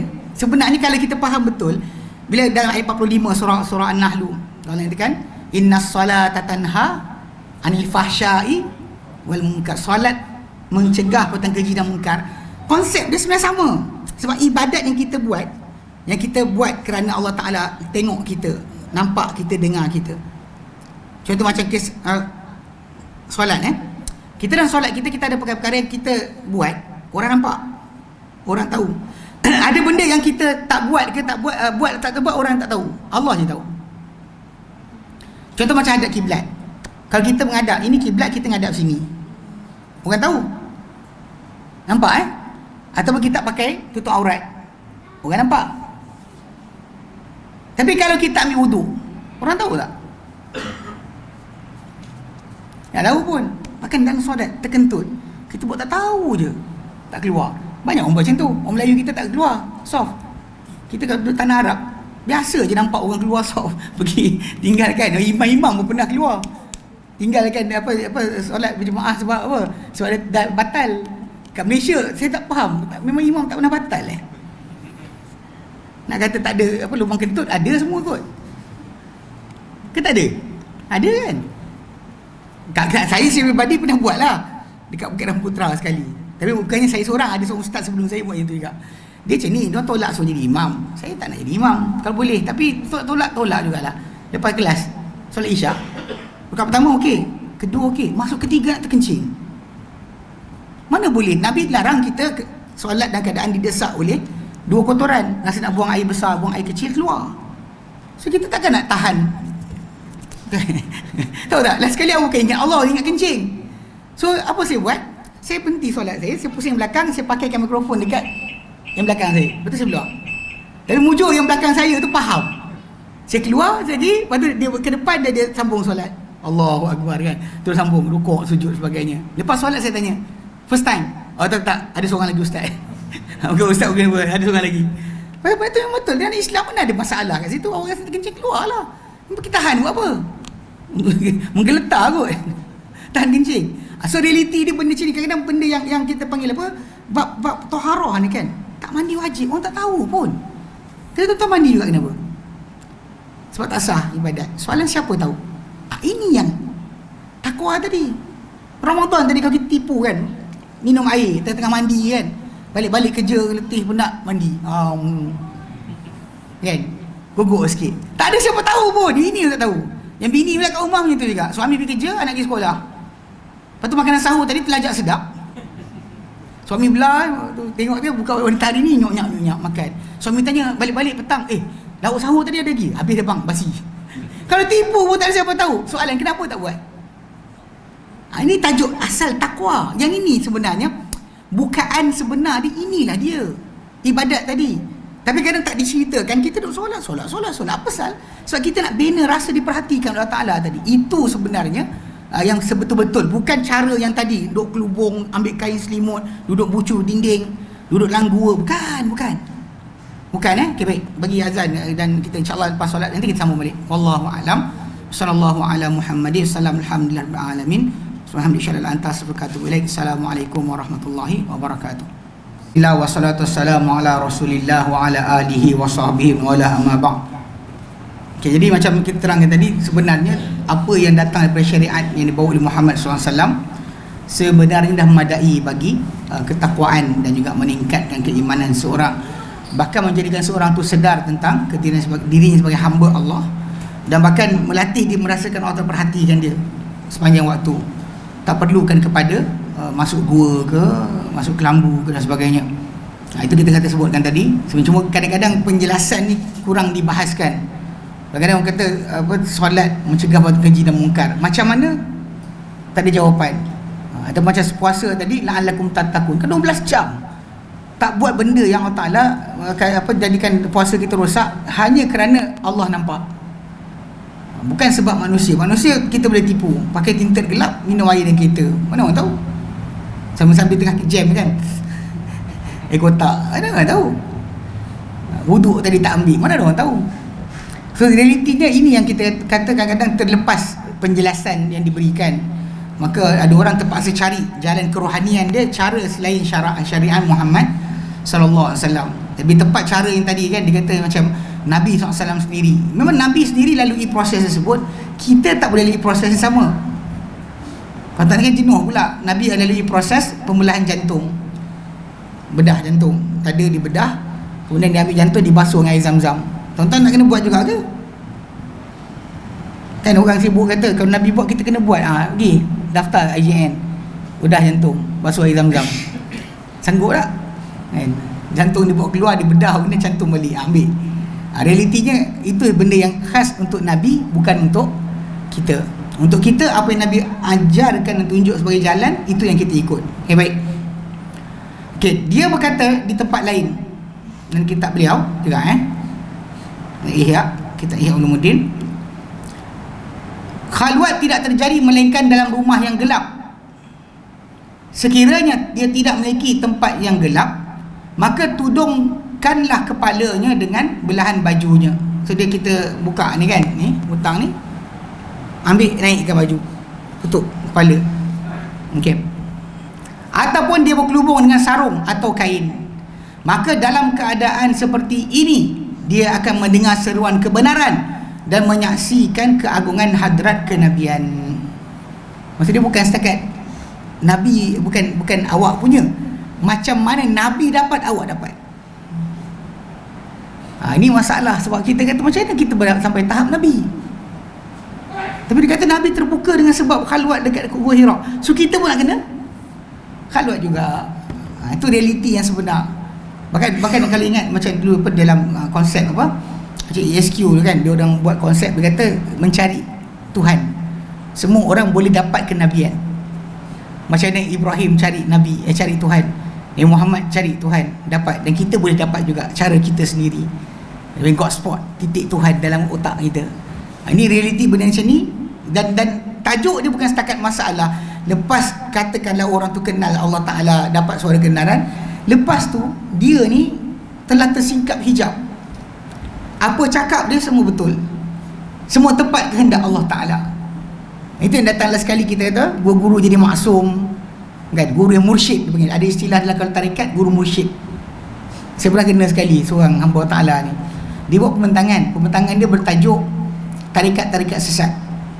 Kemudian dia tayang dekat skrin projektor tu tentang sebahagian tarekat-tarekat di Mesir yang menari-nari dalam masjid lah gitu-gitu kan. Lepas tu dia kata ini semua tak boleh, dia diajar oleh Nabi SAW, tak boleh dibuat. Lepas tu hujung tu, tapi kalau ia dilakukan dengan arahan seorang guru yang mursyid, maka tak mengapa. Itu istilah tu dia mana sedih kalau guru tu mursyid yang suruh, apa pun tak apa. Ni benda ni sebab bagi dia guru mursyid tadi dah lepas satu tahap biasa, dah sampai tahap hampir macam kenabian. Sebab tu dibuka singkapan, maka dia cakap semuanya betul. Tak kena Quran pun tak apa, asalkan dia yang cakap. Tapi kalau dia kata orang lain tak boleh. Maka kalau langgar sabda Nabi pun masih betul juga. Biar kalau Nabi kata A, dia buat B. Itu yang kita dengar Nabi kata barang siapa yang membuat rupa binatang kan, membuat ukiran, akan dihukum hari kiamat untuk hidupkan akan benda berkenaan. So seorang ni Allah Ta'ala ni konon dia pergi ke India rumah salah seorang wali. So dia kata wali ni ni ada gambar ayam ni, patung ayam ni, mana ini tak boleh. Kan Nabi sabda. Apa yang Nabi kata? Dia kata akan disuruh supaya hidupkan. Mana yang tak setuju tu? Dipanggil, ayam tu keluar berkokok. Masa dia boleh langgar. Ingat? Kisah tu sebab siapa cakap? Wali yang telah disingkapkan hijab. Okey. Bertambah pelampauan sebahagian ahli latihan dan tasawuf sehingga mereka menyangka bahawa Allah menunjukkan percakapan kepada mereka sebagaimana dia Allah Ta'ala menunjukkan percakapan kepada Musa bin Imran alaihi salatu wassalam. Macam Musa dapat kalam Allah, diorang pun dapat kalam Allah juga. Mereka ni golongan macam ni ada 3 golongan. Dia kata golongan pertama menyangka bahawa ditujukan dengan sebenar-benar sebesar-besar apa yang ditujukan kepada Musa. Diorang rasa diorang dapat dituju pada mereka ucapan dengan sebesar-besar perkara yang Musa ditujukan ucapan. Mereka mendakwa mereka lebih tinggi dari para anbiya. Ini satu kumpulan. Tu kadang-kadang bila Nabi sabda pun salah lagi, dia guru cakap betul. Apa-apa Nabi kan, tok guru pergi kanan, Nabi pergi kiri, dia ayat tu sama. Ini kepercayaan. Sebab tu bila tuan-tuan dengar orang cakap, dia kata kalau tok guru kata A, Nabi kata B, saya ikut tok guru. Sebab kasyaf. Sebab yang guru ni dah dapat singkap rahsia sebenar kata-kata Nabi. Bukan masalah tok guru kita ni ada hadis Nabi yang lain yang dia jumpa lebih sahih dibanding hadis tu. Tak. Tok guru kita ni dah buka hijab, dia nampak kebenaran sebenar sabda Nabi. Nabi kata tak boleh tu, maksud dia tak boleh kalau macam ni. Kalau macam ni boleh, kalau sekian boleh. Siapa nampak ada hadis? Tak ada, tapi tok guru kita dah tahu. Bahkan sebahagian mereka boleh kata tok guru tahu hadis sahih ke tak sahih. Kalau tok guru kata sahih, sahih lah tu. Sebab tok guru dia dah dibuka hijab. So anything yang buka semua betul. Tak ada siapa yang salah. Sebab dia kata tadi, kalau tak benda tak boleh buat, tapi kalau guru yang mursyid suruh, maka tak mengapa. Nampak tak? Dia punya idea yang dia kata panggil hujung tu, semuanya boleh. Sebab tadi dah disingkap. Kalau kita ada singkap, maka tak boleh lah. Kadang-kadang mereka akan tahu guru singkap macam mana. Okay, benda ni benda-benda kebetulan tau. Kalau berlaku pada manusia ni, ada benda kebetulan.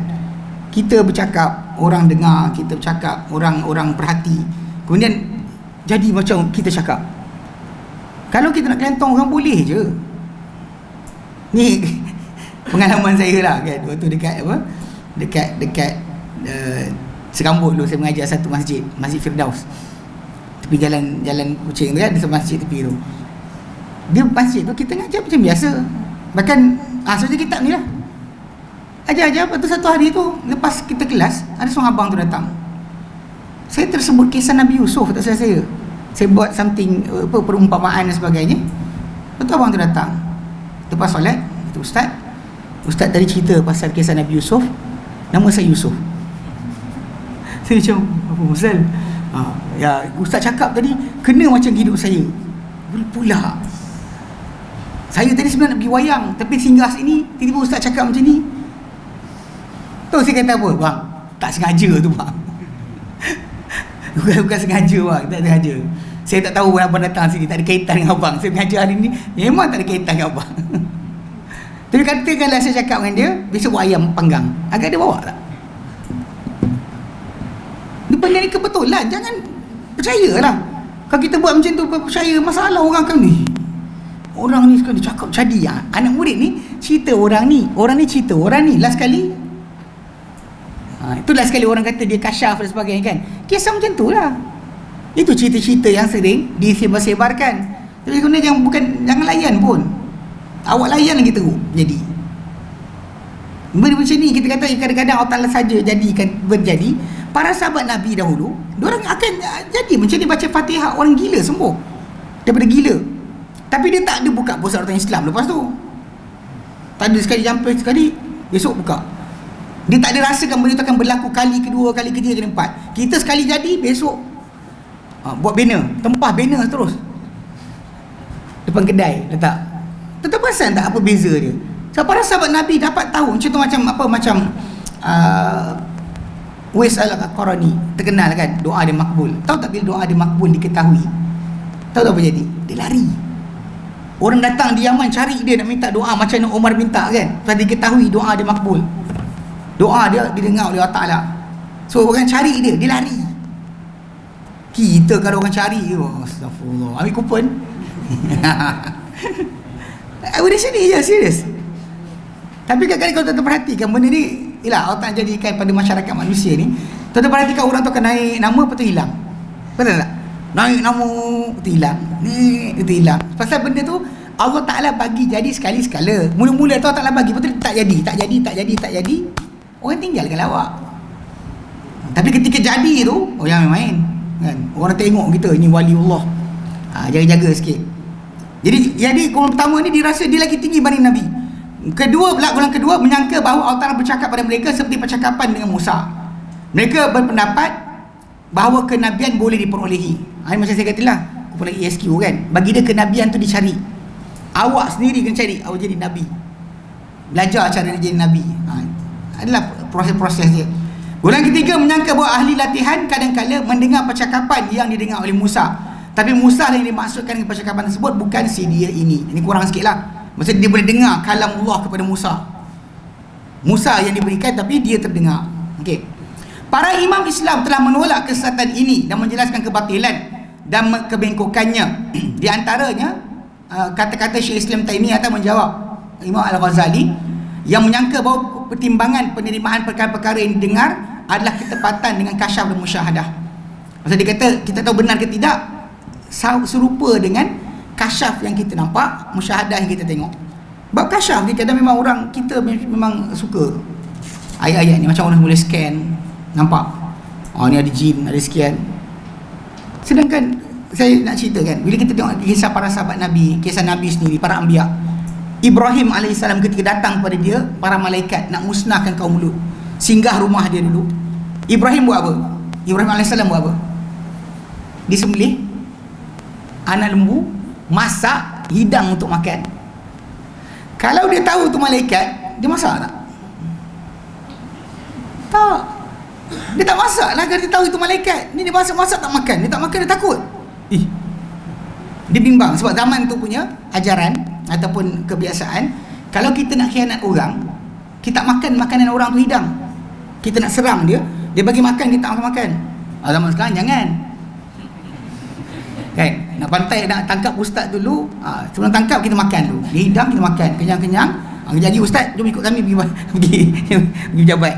Itu ada juga kisah satu tempat kan, ustaz tu datang, Ustaz Abdullah Roy datang kan, kawan-kawan kita buat jemputan lah, makan kan, geng-geng ni dia makan melantak dulu, lantak kan, lepas tu jadi tunggu ustaz nak angkut bawa pergi pejabat Abu Islam. Dan makan. Ni opposite kepada perangai orang zaman Nabi Ibrahim. Nak khianat orang tak makan. Jadi Ibrahim takut. Atau qalu la takhaf. Jangan takut. Kami ni utusan Tuhan kau kepada kaum Lut. Baru Ibrahim tahu dia rasul. Nabi Daud AS, dua orang mengadu pada dia tentang kambing. Seorang ada 99 kambing, seorang ada seekor kambing. Kenapa kegaduhan tadi? Tu malaikat. Dia tak tahu tu malaikat. Dia jawab. Bahkan Nabi SAW sendiri ketika Jibril datang waktu tanya soalan Islam, iman dan ihsan, ketika itu Nabi tak tahu. Lepas dia pergi pun Nabi tahu. Tapi orang kita kan, scam tiap-tiap hari pula tu. Ni jaga segini masalah dia. Hatta Musa ketika malaikat maut datang nak cabut nyawa dia, first time dia tumbuk, terkeluar biji mata, pun ketika dia tak tahu itu malaikat. Semua benda ni kita nak kena faham. Para anbiya tak tahu. Hatta Abu Hurairah anhu, kalau contoh kita ambil cerita, siapa boleh kata Tok Guru lagi hebat banding Abu Hurairah? Panggil mana kumpulan ni kata saya ada Tok Guru saya banding Abu Hurairah, Tok Guru saya lagi hebat. Saya nak dengar. Seorang takkan mengaku. Tapi soalan Abu Hurairah anhu ketika mana dia jaga tamar sedekah, tamar zakat, dia jaga. Kemudian tu datang seorang cuba curi. Abu Hurairah wrestling dia menang malam pertama. Lepas tu bila besok pagi jumpa Nabi kata, apa kawan kau buat tadi? Dia ceritalah orang ni sekian-sekian, lapar lah apa benda-benda. Dia janji tak datang. Nabi kata mana kan dia datang balik. Malam kedua datang, Abu Hurairah tangkap kali kedua. Dia masih ingat tu manusia. Dia lepaskan. Jumpa Nabi besok pagi, Nabi kata, apa jadi malam tadi? Dia kata, ya Rasulullah, dia datang tapi dia kata sekian-sekian, aku lepaskan. Malam kan dia datang balik. Malam ketiga Abu Hurairah tangkap, pegang tu, tak nak bagi, tak lepas. Nak bawa jumpa Rasulullah SAW. Lepas tu dia kata, lepaskan aku ajar kau benda manfaat. Dia sebut berkenaan tajuk Ayatul Kursi. Bila kau nak tidur, tempat baring kau baca Ayatul Kursi, kau jaga dari syaitan sampai besok pagi. So bila dia jumpa Rasulullah besok pagi, cerita apa yang dia katakan. Rasulullah kata apa? Sadaqaka wa huwa kadhub. Dia cakap benar pada engkau sedangkan dia pembohong besar. Daka syaitan. Itu syaitan tu. Yang datang tu syaitan. Abu Hurairah tak tahu dia syaitan. Tu guru kita yang main. Kan? Nampak tak? Ini yang problem kita. Sebab kadang-kadang kita tak pernah bandingkan kita punya kefahaman. Tengok dengan para sahabat, dengan para nabi. Sebab tu kisah para anbiya tu dicerita pada kita, untuk kita bandingkan sesiapa yang kita angkat mengatasi para anbiya. Takkan diorang lebih tinggi pada nabi. Kasyaf macam boleh tu. Bahkan macam saya pernah ada seorang kawan, dia pergi jumpa siapa entah dekat Negeri Sembilan, bedah batin. Ni zaman sekarang ni banyak orang kes bedah batin. Kemudian bedah secara batin, ambil penyakit, buang, rapatkan balik. Macam cerita Wali Songo. Kalau cerita Wali Songo, kisah tu ada. Perempuan tu buncit, suami dia tuduh berzina. Bedah-bedah rupanya ada penyakit usus dia kembung. So Wali Songo bedah, urut balik sekian-sekian, rapat. Okey, alhamdulillah keluarga tu tak bercerai. Suami tu pun silap rupanya. Okey, ala kulihal kisah ni banyak. Orang Malaysia kita banyak kes percaya ni. Dia kata orang tu kelebihan, dia bedah batin. So kawan kita ada seorang, Allah Ta'ala ni, dia pergi. Dia ustaz. Dia pergi. Lepas tu dia pergi, kalau tak cerita kat orang, saya faham lah, dia cerita kat saya. Ustaz ni, anak pergi hari tu, bedah batin. Apa? Dia kata lutut dia ada arthritis. Arthritis kau tahu tak penyakit apa? Dia kita punya ni kan, lutut kita kat situ ada cartilage. Cartilage tu dah haus. So tulang kita laga tulang. Itu yang tuan-tuan, orang tu jalan pun sakit. Tulang laga tulang. So cerita dia ada macam cartilage tu, ada macam apa, tulang rawan. Yang lembut ayam putih tu. Dan ya muda-muda lompat-lompat, main sport, terjun-terjun, main badminton, hentak-hentak kaki, main bola, bentis dia orang. Jadi dah tua-tua start sakit. So dia cakap, dia kata bedah. Lepas tu dia cerita, saya kata cerita. Dia kata dia suruh tidur baring, kemudian dia ambil kain hitam tutup muka. Lepas tu dia kata, okey, siapa ada kat sini? Dia kata ada isteri dengan mak mertua. Panggil masuk. So benda proses ni bukan dia nampak, kawan tu nampak. So dia pun ambil kain tutup muka. Lepas tu kawan tu kata, apa yang mak mertua dia dengan isteri dia kata, dia bedah, bawa keluar lutut, bawa keluar darah, masukkan balik. Betul rapat. Dekat. Lepas tu dia pun kata, malam tu besok dia boleh berceramah. Saya kata, saya kan biasa jatuh motor juga. Sekali jatuh motor tu kadang 2 bulan tau, lutut kita seliur tu, bukan mudah nak baik. Saya kata dengan dia, saya kata kau biar benar. Jadi apa hukum dia? Dia tanya cerita saya, dia tanya hukum. Saya kata tak boleh. Dia kata, kenapa? Saya kata, sihir. Tapi anda baca Quran. Ketika dia buat benda tu, anda baca Quran. Saya kata, Musa kena sihir, nampak tongkat dan tali jadi ular. Engkau siapa? Kita pasal budak ni junior saya waktu belajar tu. Kau siapa? Saya kata. Diam. Okey, lepas tu dia kata, apa indikator sihir bukan sihir? Saya kata simple je. Bila orang tu boleh buat tiap-tiap hari tu sihir. Sebab mukjizat para anbiya, karamat para aulia bukan macam pen, simpan poket, nak pakai tulis. Lepas tu simpan balik, nak pakai tulis.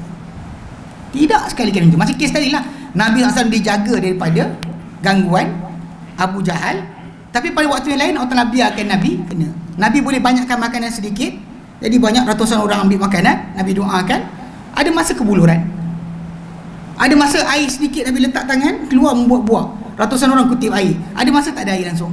So dia bukan datang dengan kehendak Nabi. Tapi orang yang buat ni, yang kata kasyaf tiap-tiap hari, kan, tuan perasan tak? Tiap-tiap hari. So tahu mana dia datang? Unless satu dia sihir. Itu je. Tak ada sebab kata kelebihan, tak ada. Sebab tak ada orang diangkat lebih daripada para anbiya.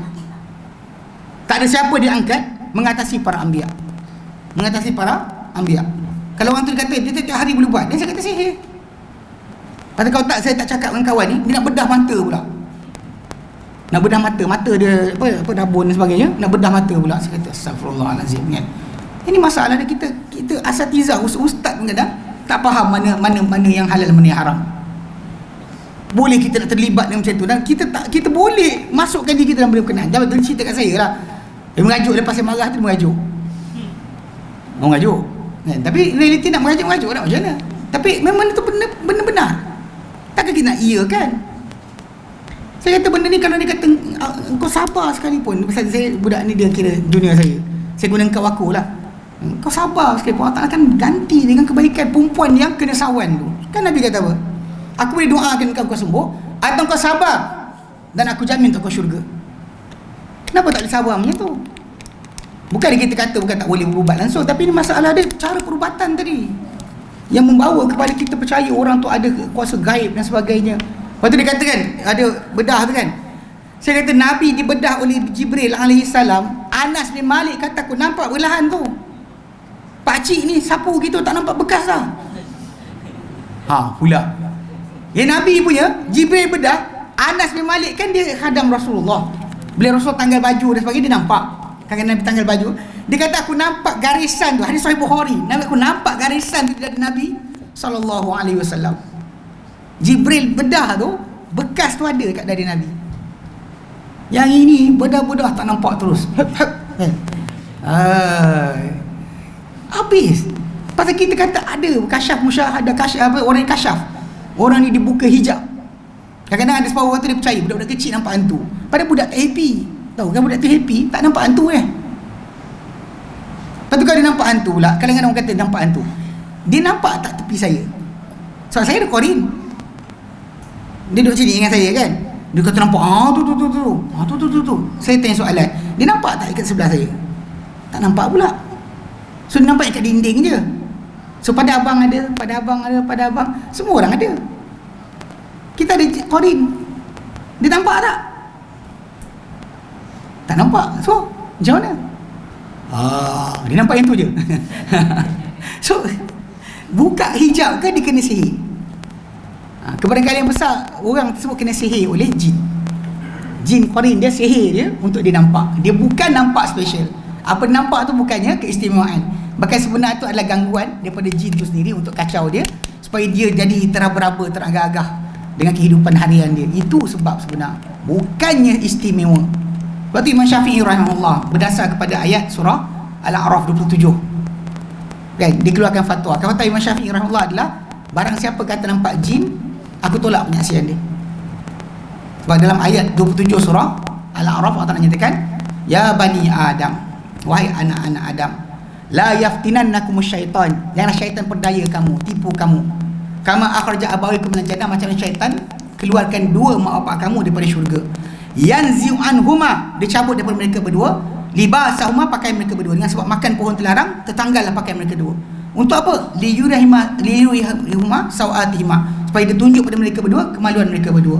Kemudian Allah sebut ujung tu, innahu, sungguh dia syaitan ni, yarakum, melihat kamu, huwa wa qabiluhu, dia dan kumpulannya, min haitsu, dalam keadaan la tarawnahum, kamu tak lihat mereka.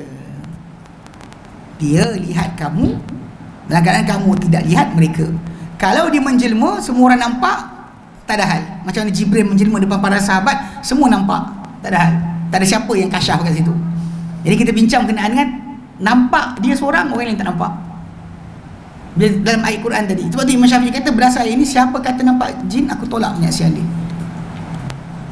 Tolak penyaksian. Saksi nikah tak boleh, saksi hadis tak boleh, lagilah hadis lagi teruk lah.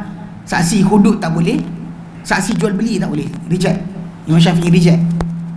Kata mazhab Syafi'i, tapi akidah Imam Syafi'i tak ikut. Allah alam. Baik. Jadi masa dia kata kat sini, dia kata macam, dia kata bila Imam Ghazali rahimahullah yang menyangka bahawa timbangan penerimaan perkara-perkara yang dengar adalah ketepatan dengan kasyaf dan musyahadah. Kata Ibn Taymiyah rahimahullah menjawab, kata-kata ini kandungannya adalah tidak diambil faedah daripada perkhabaran Rasul SAW, sedikit pun daripada perkara-perkara ilmiah. Bahkan itu hanya dicapai oleh manusia mengikut musyahadah, nur dan mukasyafah yang terhasil baginya. Maksudnya kalau kita belajar hadis Nabi, tak ada faedah unless kita ni seorang yang kasyaf. Bila kita kasyaf, barulah hadis Nabi tadi bernilai bagi kita, bahawa kita nampak isi kandungan dia. Quran yang kita baca tak ada nilai kecuali kita kasyaf. Sebab tu diorang akan kata Tok Guru kasyaf. Jadi apa Tok Guru kata tentang Quran, tentang hadis, baru betul. Dia rasakan macam tu. Dia angkat Tok Guru sampai peringkat di mana kasyaf dan musyahadah Tok Guru telah dalil kebenaran agama. Bila Tok Guru ternampak, betul. Sebab saya ingat dekat belah tanah Arab. Ni geng-geng orang kaya-kaya lah punya kerja. Kawan-kawan dia bawa pergi jumpa Habib ini, Habib itu. Lepas tu dia kata diorang takut nak salam seorang ni. Sekarang dia kata kawan ni nampak manusia di atas perangai sebenar mereka.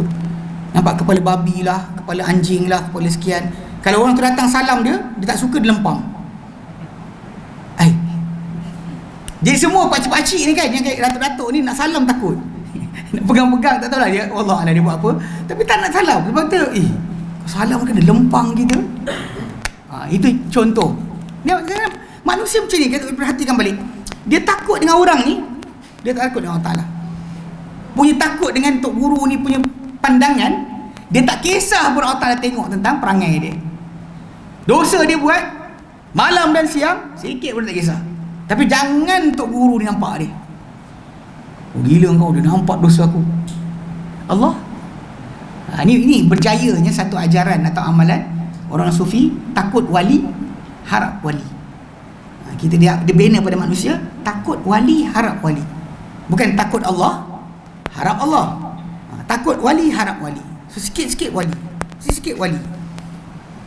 Sampai sekali takut wali ni nampak, kau jangan main, dia salam kau. Dia sibuk dengan, pasal bukan ni wali tu akan hukum dia. Hukuman sebenar daripada Allah Subhanahu Wa Taala. Kenapa awak kena takut dengan orang tu? Ini benda-benda sangat bahaya. Tapi masyarakat kita kadang-kadang benda macam ni dia tak kisah langsung. Kedua-dua ini adalah usul untuk kemulhidan, kata Ibn Taymiyah. Ilhad. Sebab last sekali awak nak tunggu sampai kasyaf, sampai ada nur yang musyahadah mukasyafah, baru boleh faham dalil, baru boleh faham agama. Ini adalah usul kemulhidan. Kerana setiap yang memiliki mukasyafah, jika dia tidak menimbangnya dengan kitab dan sunnah, nescaya dia akan masuk ke dalam kesesatan. Sebab balik pada asal, sesat atau tidak orang tu bukan berdasar pada kasyaf, tapi berdasar kepada Quran dan sunnah. Itu yang Allah tinggal pada kita untuk, kalau yang kita kesangsian kita ada Quran sunnah, dan apa benda timbangan kita tinggal lah. Sedangkan apa yang orang tu nampak sebagai manusia yang bukan Nabi, dia boleh saja salah. Sebenarnya ada manusia maksum seperti para anbiya. Pasal Nabi SAW sendiri, Nabi katakan tentang Qarin Nabi masuk Islam, Qarin kita tak masuk Islam. Tok guru mana-mana pun Qarin masih lagi kafir, masih mengajak dia buat jahat. Kita punya Qarin tak Islam, Qarin Nabi saya masuk Islam. Semua orang ada Qarin. Tapi pelik-peliknya saya, tapi adalah seorang saya pengikut geng-geng sesat ni kan, dia cakap dengan saya, Ustaz, Tok Guru saya kata Qarin dia masuk Islam. Tu kata biasa dengar geng-geng ni kata dia berjaya Islamkan jin. ayat tu? Kenapa dia cerita tajuk tu? Kena faham. Kenapa dia kata dia bercakap jin masuk Islam? Kenapa dia suka mainkan ayat tu, tajuk tu? Sebab nak kata jin luar dia dah Islamkan, jin dalam dah lama dia Islam. Jadi anak murid pun semua cakap Tok Guru takkan silap. Kalau kita faham bahawa jin kita, korin kita masih kafir, siapa saja kita, dan kita akan sentiasa ukur, mungkin silap ni ustaz ni, betul tak? Dia kata kita kata korin dia masuk Islam, dia dengan Nabi dah setaraf lah. So apa dia kata macam Nabi kata, apa dia jelaskan macam Nabi jelaskan. Walaupun orang tak perasan kan benda ni, tapi ini intipati yang berlaku. Sebab tu ulang balik, bila anda dengar kalau Tok Guru pergi kanan, Nabi pergi kiri, ayat tu sebab ni. Sebab Tok Guru kasyaf. Bukan Tok Guru biasa, Tok Guru dah kasyaf. Kalau Tok Guru tak kasyaf, dia tak ikut. Dia ikut Tok Guru yang kasyaf. Okay. Penamar kaum ini adalah mengikuti sangkaan dan apa yang disukai oleh jiwa dengan tanpa ilmu, tanpa hidayah dan tanpa keterangan. Alangkah hebatnya kata-kata Ibn Taymiyah. Dia kata apa? Setiap orang yang termasuk dari ahli kalam, setiap orang yang termasuk dari ahli kalam, khitab, mukasyafah, tidak pernah lebih afdal daripada Umar. Orang tu kita panggil kasyaf mana pun, dia takkan lebih afdal berbanding Umar. Umar bin Khattab radhiyallahu anhu, dia adalah orang yang firasat dia, ataupun bila dia cakap something, Quran turun selari dengan saranan dia. Banyak perkara dia cakap, Allah turun Quran serupa dengan apa dia cakap. Tapi tidak ada manusia yang ada ni lebih afdal dari Umar. Tapi Umar pula tak pernah duduk berjalan di muka bumi, bila ada orang oppose dia ke, cakap dia ke, dia tak pernah kata, kau tahu tak aku siapa? Tak pernah cakap yang tu. Seorang perempuan ketika Umar bin Khattab radhiyallahu anhu cuba untuk hadkan mahar perkahwinan kepada satu jumlah yang tertentu, tak boleh lebih daripada ini. Umar letakkan batasan. Jadi perempuan tu jumpa Umar dan baca kepada Umar bin Khattab anhu surah An-Nisa ke 20, yang dalam ayat berkenaan tu nyatakan, wa in aratum istibdal zaujin makana zaujin. Kalau kamu nak menukar ganti isteri bagi kedudukan isteri, ceraikan ini nak kahwin isteri baru. Dia kata waqad ataitum ihdahunna qintara, sehingga kamu dah beri seseorang isteri tersebut qintar, harta yang berbondong-bondong, maka dia kata fala ta'khudh minhu syai'a, jangan kamu ambil balik harta tadi untuk nak kahwin baru sedikit pun. Jadi perempuan datang jumpa Umar, dia kata, engkau wahai Umar nak limitkan mahar, sedangkan Allah sebut dalam surah An-Nisa ayat ke-20 ni, pemberian mahar tadi berbondong-bondong harta yang berpukal-pukal, emas yang berpukal-pukal. Kau cakap kau nak kena bataskan. Tahu Umar kata apa? Betul wanita, salah Umar. Betul wanita, salah Umar. Kalau kita nak cakap apa? Awak dengan saya, awak tahu saya siapa saya? Awak tahu siapa saya? Faham tak macam mana? Mana ada manusia yang lebih tinggi berbanding Umar? Dari segi masalah kedudukan tadi, yang kata-kata dia berseiringan dengan wahyu, ada tak? Tak ada kan? Tapi masalah Umar punya attitude, pernah tak dia rasa dia sentiasa betul? Tak pernah. Ali bin Abi Thalib berapa kali betulkan dia, sampai Umar kata apa? Laula Abul Hasan lahalaka Umar, kalau bukan kerana Abul Hasan Ali bin Abi Thalib, binasa dah Umar. Kata Umar bin Khattab. Kau tidak jeling je, tak kenal siapa ke? Soalan kan. Tapi kita dalam masyarakat kita mana ada, awak tegur tu Tok Guru tu cakap lawan hadis Nabi, tapi dia Tok Guru. Ayat tu Tok Guru takkan tak tahu. Habis. Saya ingat sekali geng saya jumpa geng-geng hakikat makrifat ni. Tok Gurunya dekat Terengganu. Anak muridnya mesti sepah lah dekat Selangor ni. Punyalah rajin diorang, tiap-tiap minggu pergi jumpa Tok Guru. Tiap pergi. Lepas tu baru ni saya tegur diorang, alhamdulillah lah dia dah start ikut sunnah ni. Saya kata jomlah datang kelas.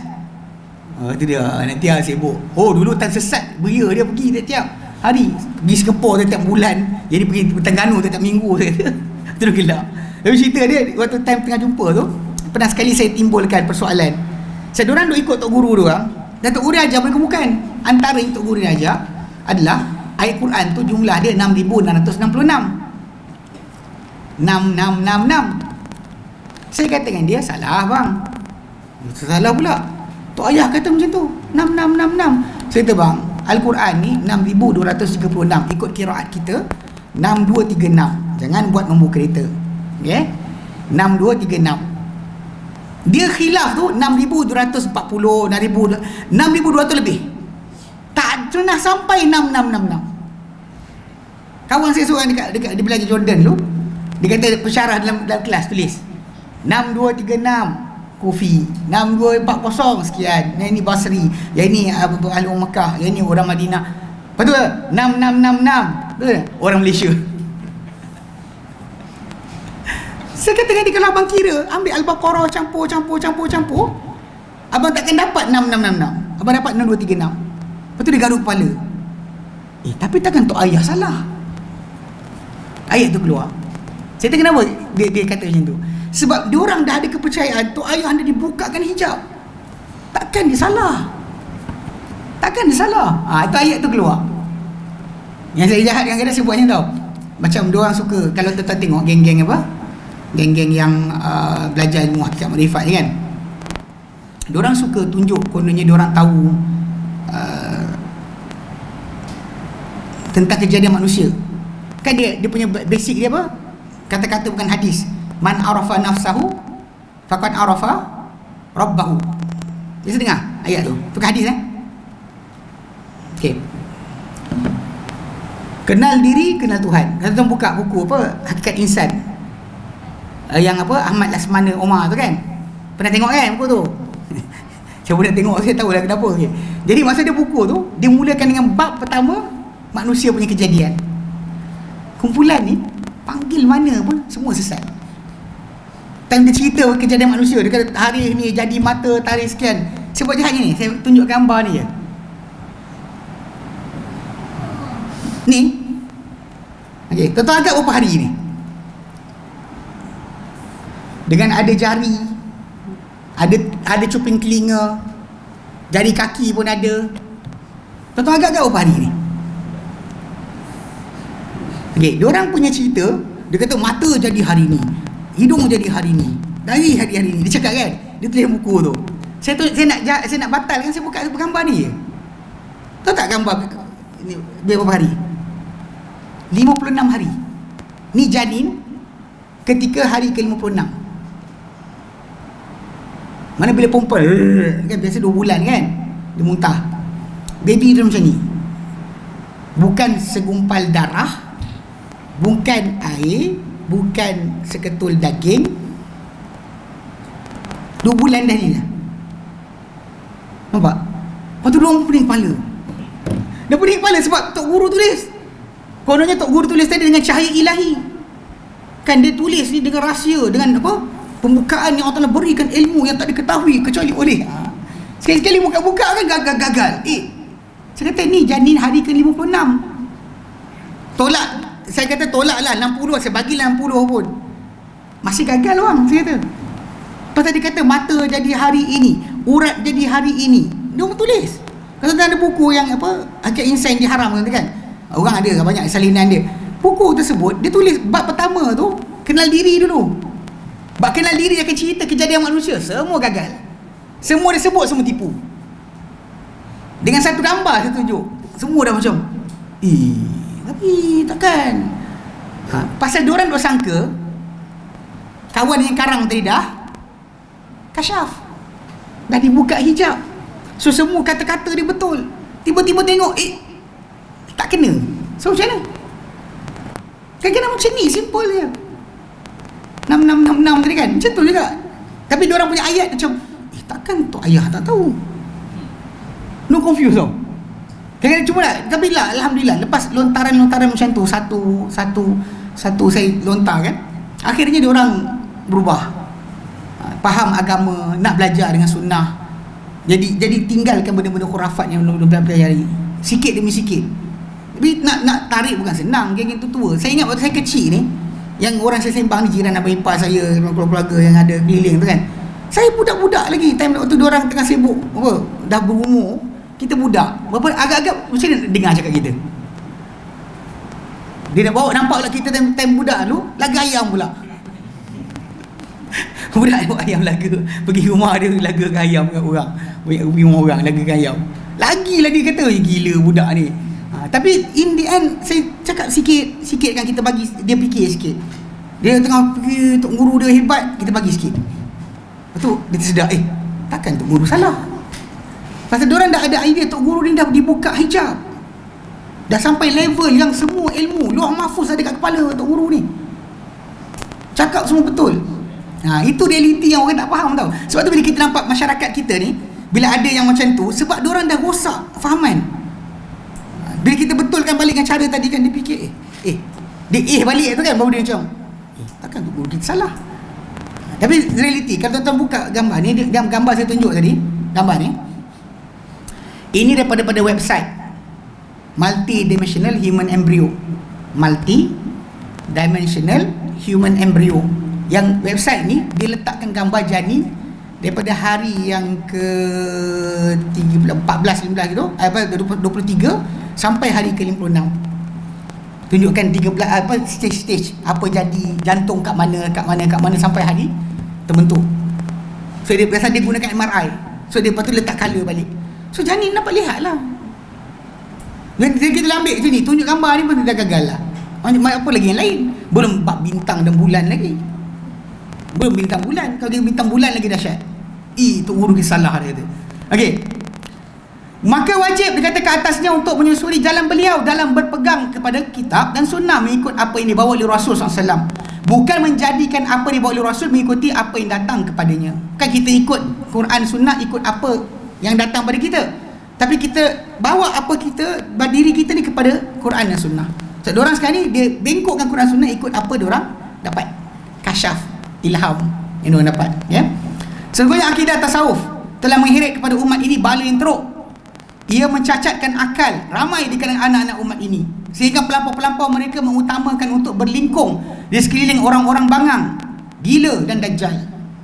Macam kita tengok dekat Indonesia tu kan, pakcik tu yang isap okok, baju kain tak sekian, orang datang cium tangan dia. Lepas tu yang seorang tu nak kereta, pergi spray muka orang dengan darjah.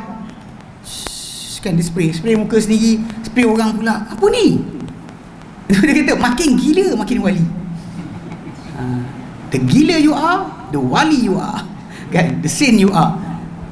Cacat akal. Lepas tu kita ulang balik. Bila kita compare, kita kan susah bandingkan apa kita amal dengan apa para sahabat belajar. Takkanlah para sahabat Nabi diajar oleh Nabi sendiri boleh jadi tak reti pula, tak ada seorang boleh jadi gila.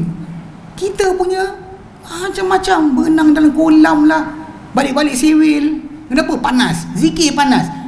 Mana ada zikir Nabi ajar jadi panas? Nabi ajar, di Quran sebut tentang ala bidzikrillah tatma'innul qulub. Kata dengan berzikir kata Allah tenang hati, bukan gila hati. Ni gila ni, lingkung tengah orang ni kan. Dajjal yang menipu sebagainya, jadi gila Dajjal. Dan mereka mempercayai semakin jahil dan semakin jahil, bangang dan jahil, semakin jahil, bangang dan jahil seorang syekh itu, maka semakin lebih dia mengenali Allah, dan semakin diagungkan di sisi mereka. Makin jahil, makin gila, makin dekat dengan Allah. Memang ada satu hadis yang tak sahih, bunyi dia uzkurullah hatta yuqal majnun, ingatlah Allah sampai dikatakan gila. Hadis ini tidak sahih. Kenapa ini dijadikan sebagai ajaran? Uzkurullah hatta yuqal majnun. Ini diorang ni adalah peganglah hadis ni, digigitlah hadis ni, kata ini ada hadis ustaz, ingatlah Allah sampai dikatakan gila. Tu saya kata, bagi saya nama sahabat yang gila. Bagi sahabat, siapa sahabat yang gila lepas belajar agama dengan Nabi? Seorang pun tak ada. Takkan kita tak boleh bandingkan. Sebab tu bila penceritaan kisah salafus soleh, ini adalah guidance kita nak susun balik ke mana kita tengah pergi. Ukur balik, macam tadi kasyaf tu kan, ukur dengan para anbiya. Para anbiya pun tak tahu malaikat tu malaikat. Awak dah tak tahu macam mana? Para sahabat yang depan Nabi ketika Jibril datang, seorang pun tak tahu itu Jibril. Sampai Nabi bagi tahu itu Jibril datang pada kamu untuk ajar kamu agama kamu. Lepas dah pergi tu baru tahu. Cari balik, kita panggil balik. Kita dah hilang. Ketika datang tu semua nampak, tak ada seorang pun tahu itu Jibril. Macam mana boleh ada seorang tu dakwa, tok guru saya tahu benda-benda gaib? Macam mana boleh ada pandangan tersebut? Ini ini adalah dari kelampauan kejahilan mereka, ya, dan kejauhan mereka dari jalan yang lurus. Kerana matlamat ahli kasyaf adalah asyathu dan ittirab. Maksudnya ahli kasyaf ni yang dia nak adalah syatah, mana mulut dia bercakap dengan sendiri tanpa dia kawal, keluar kata-kata yang kononnya hikmah-hikmah, kadang-kadang gila, kadang-kadang sesat, kadang-kadang kufur. Maksudnya kata-kata al-hallaj anal haq, itu syatahat lah, cakap-cakap yang merapu. Dan juga apa, rasa-rasa yang kawalan badan yang tak boleh dijaga. Itu yang diorang nak kejar daripada kasyaf yang mereka dapati. Ibn Taymiyah telah menerangkan bahawa orang-orang yang berpaling daripada dalil-dalil syar'i, tiada untuk mereka melainkan dua jalan. Sama ada jalan pandangan. Maksudnya kalau orang tu dia tinggalkan jalan syar'i, dia sama dua je. Sama ada jalan pandangan, iaitu jalan kiasan akliyah, ataupun jalan kesufian, iaitu jalan peribadatan kasyafiyah. Setiap orang yang telah mencuba dua jalan ini pasti mengetahui bahawa apa yang tidak menepati kitab dan sunnah daripada kedua jalan tadi, dalamnya terdapat pertentangan dan kerosakan yang tidak mampu mengiranya kecuali Tuhan sekalian hamba.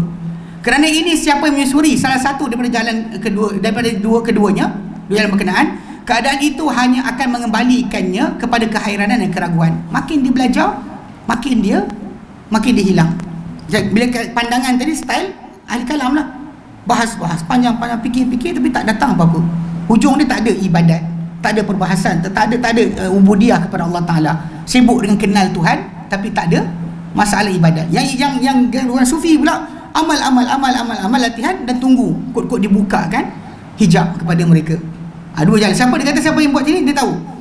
Kerana ini, siapa yang menyusuri salah satu dari kepada keduanya, keadaan itu hanya akan mengembalikannya kepada kehairanan dan keraguan. Jika dia memiliki satu bentuk akal pembezaan, dia akan nampak. Jika dia seorang yang jahil, dia akan masuk ke dalam keapungan dan bala bencana yang tidak akan dipercayai kecuali oleh makhluk paling jahil. Mana dia akan masuk pada satu konklusi yang tak ada siapa boleh follow kecuali orang paling jahil. Macam kita tengok kisah apa, Ayah Pin, pengikut dia, saya pergi alam sebalik mata, alam Bazrah.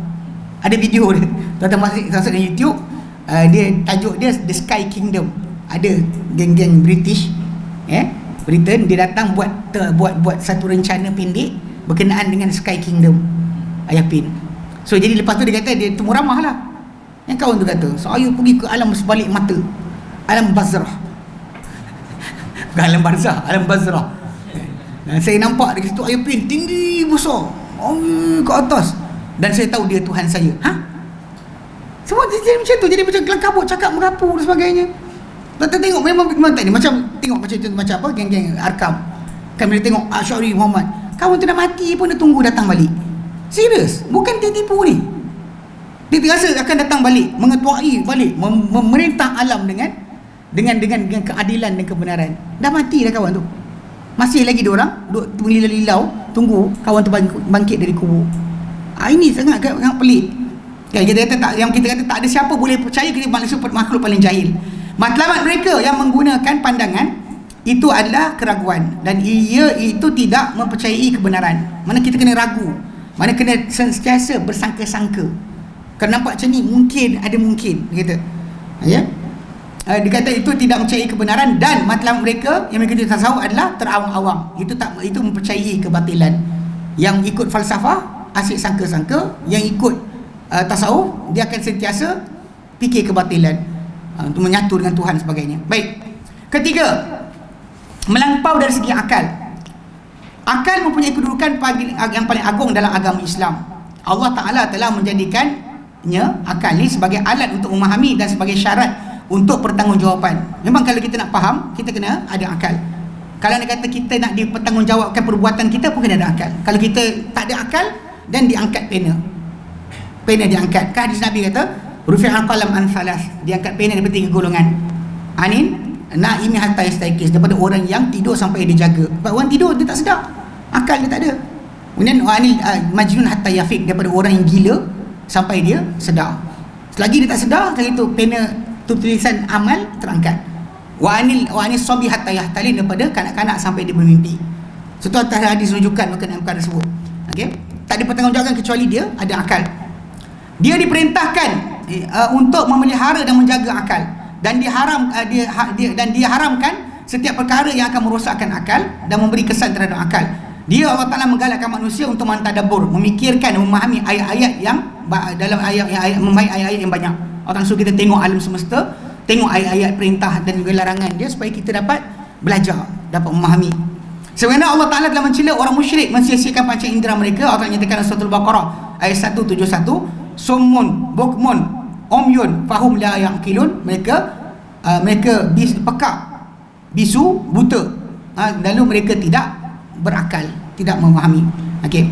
Dan Allah Ta'ala nyatakan dalam surah Al-A'raf 179, walaqad zara'na li jahannama, kami telah siapkan untuk jahannam kathiran minal jin wal ins, banyak manusia dan jin dan manusia, yang sifat mereka lahum qulub, mereka ada hati, la yafqahuna, mereka tak memahami dengan hati mereka, walahum a'yun, mereka ada mata, la yubsiruna, mereka tak melihat dengan mata mereka, walahum adhan, mereka ada telinga, la yasma'una, mereka tak mendengar dengan telinga mereka. Allah kata ulaika, mereka itu kal an'am, seperti binatang ternakan, balhum adal, maka mereka lebih sesat, ulaika humul ghafil, mereka adalah golongan yang lalai. So kerana ini Al-Quran telah menunjukkan kepada dalil-dalil akal, menjelaskannya dan menyedarkan terhadapnya. Ucapan Al-Quran adalah ucapan berketerangan, dan ia menjelaskan perkara yang menunjukkan kepada kebenaran Rasul SAW di dalam setiap apa yang dikatakan oleh baginda, supaya nyata kebenaran dengan bukti-buktinya yang berbentuk sam'iyah dan aqliyah. Rasul SAW mengkhabarkan tentang kebenaran dan menegakkan untuknya dalil-dalil aqliyah yang menerangkan serta menyampaikan kepada mengenalnya. Oleh sebab akal tidak memahami kecuali yang dapat dirasai dan dilihat. Akal kita tak boleh tahu benda yang luar daripada batasan. Kita macam dengar orang ketuk kan, kita tahu ada orang ketuk, tapi gemuk ke kurus, lelaki perempuan, tua muda, rambut kerinting rambut lurus, tak boleh. Kita tahu ada orang je, unless dia bercakap je, baru kita nampak gambar dengan suara kan, baru kita ada kita perlukan. Okey, kecuali apa yang dapat dirasai dan dilihat. Jalan keselamatan dari azab yang pedih tidak akan terjadi melainkan melalui riwayat dan nukilan. Kita tak tahu kan tajuk akhirat, syurga, neraka ni adalah benda gaib. So jalan untuk keselamatan pun mesti melalui riwayat dan nukilan. Kerana itu tidak memadai dengan semata-mata akal. Pakai akal saja kita tak mungkin sampai kepada kebenaran. Maka akal ni menunjukkan kita kebenaran. Akal bukan dalil. Akal pembawa kepada kita kenal dalil. Dalil tu ada macam contoh, macam Ustaz Sobri dia bagi analogi. Dia kata macam akal ni macam driver Grab ataupun taksi, driver taksi. Mufti tu adalah dalil. So bila kita jumpa driver Grab, kita kata, bang, tolong bawa saya pergi jumpa mufti. So dia bawa lah kita pergi. Sampai jumpa dekat mufti, kita tanya halal haram.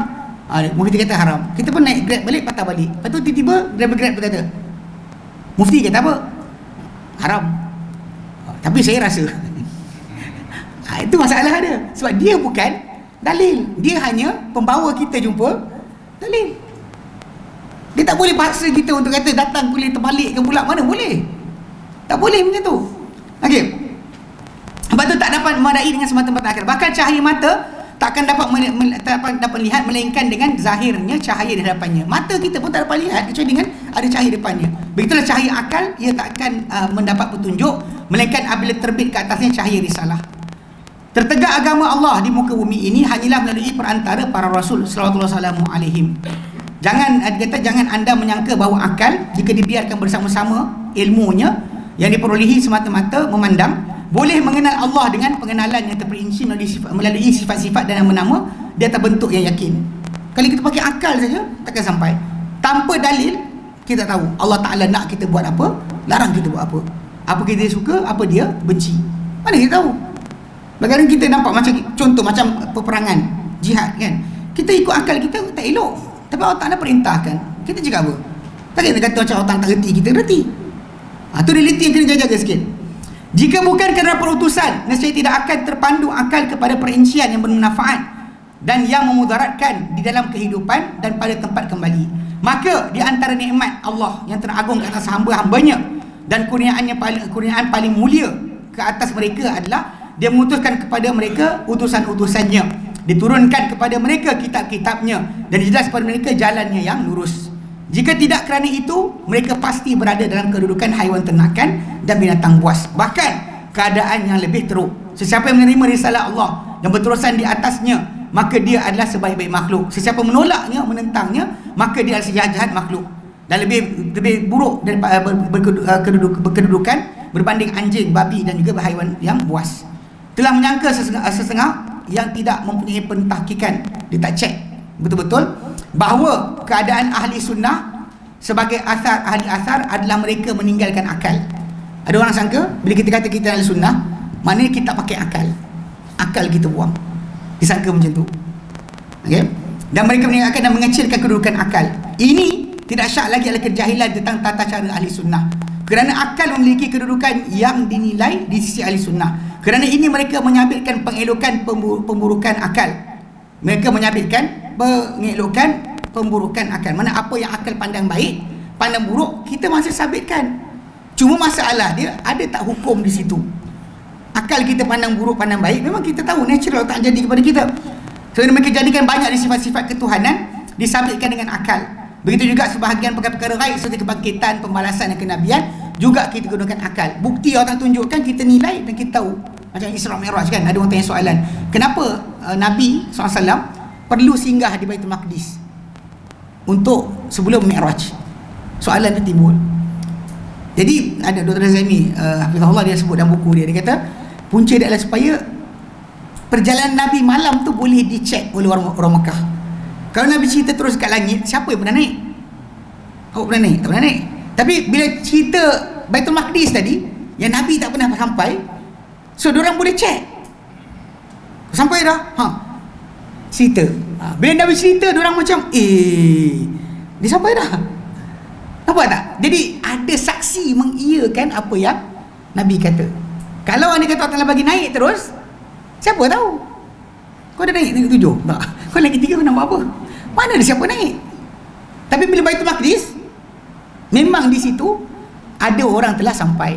Maka itu matlamat dia, supaya akal kita boleh hujah ke atas akal kita. Kalau dia tak pernah sampai, tiba-tiba dia boleh cerita A sampai Z kat situ.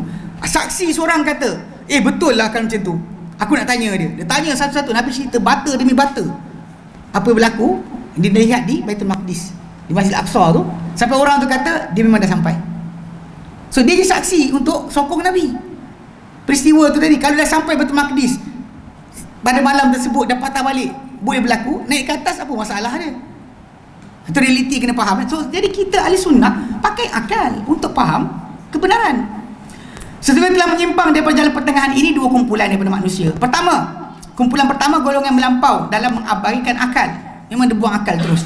Mereka adalah orang tasawuf jahil yang batalkan akal-akal mereka serta mentakdiskan orang gila yang mempunyai tarikan. Semakin bangang dan jahil seorang syekh itu, semakin kenal dia dengan Allah dan dibesarkan di sisi mereka. Mereka dahulu berkata, sesiapa yang inginkan pentahkikan, maka dia meninggalkan akal dan syarak.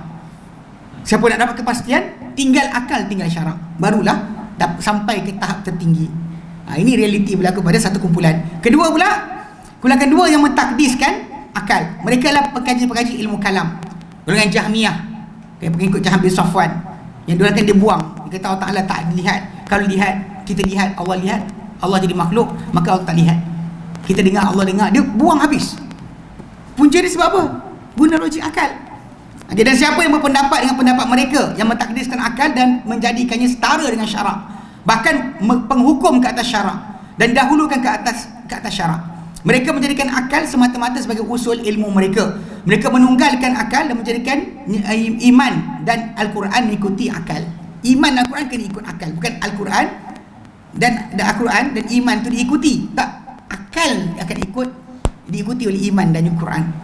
Golongan yang mentakdiskan akal ini terbagi pada dua kumpulan. Bahagian pertama, orang-orang yang bertentangan dengan nas nabawi, Nabawi, yang berpendapat bahawa para anbiya tidak mengetahui kebenaran yang kita ketahui, atau mereka berkata mereka mengetahui dan tidak menjelaskannya kepada makhluk seperti yang kita jelaskan. Ni kata dia dengar kan, ilmu ni kita kupas ni, nabi-nabi pun tak boleh cakap. Kita tapi boleh kita cerita. Bahkan mereka bercakap dengan apa yang bertentangan dengannya tanpa sebarang penjelasan daripada mereka. Tak ada penjelasan pun, cakap bertentangan dengan para anbiya. Ini kumpulan pertama.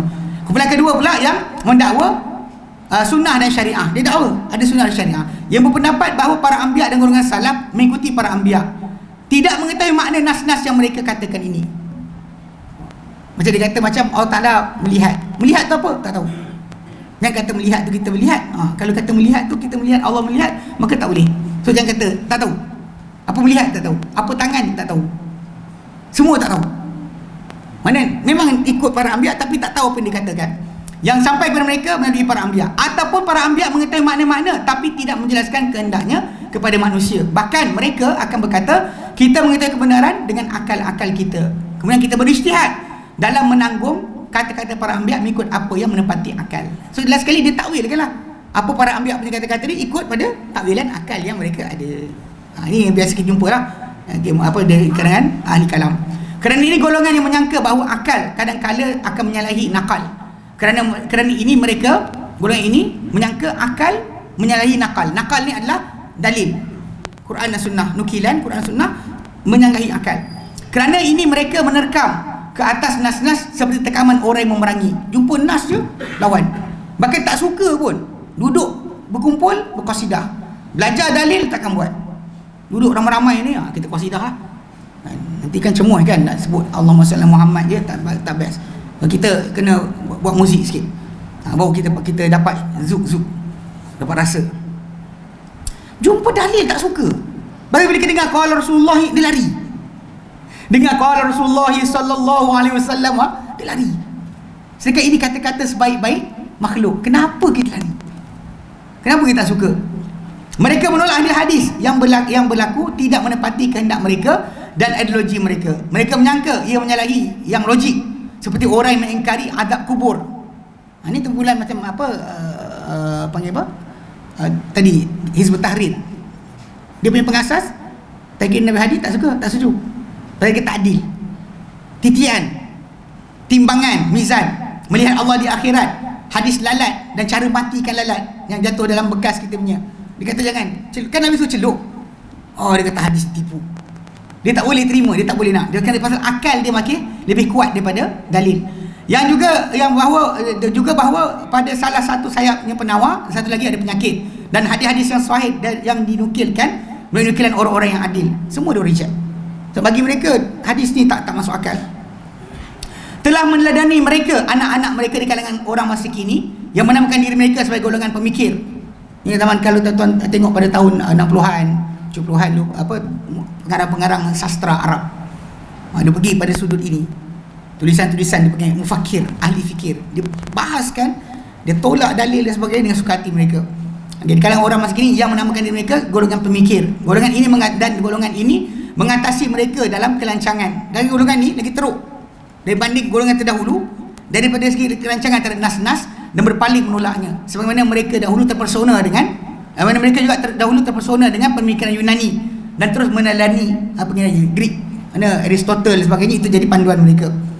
Sesungguhnya golongan ini telah terpersona dengan pemikiran barat, menjadi lemah di hadapannya dan terus menjelir pada jejak-jejaknya. Macam anjing duduk, dia kikut je mana tempat di mana lalui oleh barat, itulah yang menjadi tamadun di sisi mereka. Kesimpulan kepercayaan ahli sunnah dalam bab ini adalah segala keadaan yang terhasil dengan tanpa akal adalah kekurangan, dan semua yang bertentangan dengan akal adalah kebatilan. Para rasul datang dengan perkara yang lemah akal untuk mengetahui. Akal kita tak dapat tahu, para rasul akan isikan. Dan tidak akan datang dengan perkara yang tak tahu akal akan kemustahilannya. Mana apa yang dibawa oleh para rasul tak bawa benda yang mustahil untuk akal fikirkan, sebab benda tu balik pada perkara ghaibiyat. Begitu juga dalil-dalil akan jelas, yang jelas akan menepati apa yang dibawa oleh para rasul, dan logik yang jelas tidak akan bertentangan dengan nukilan yang sahih.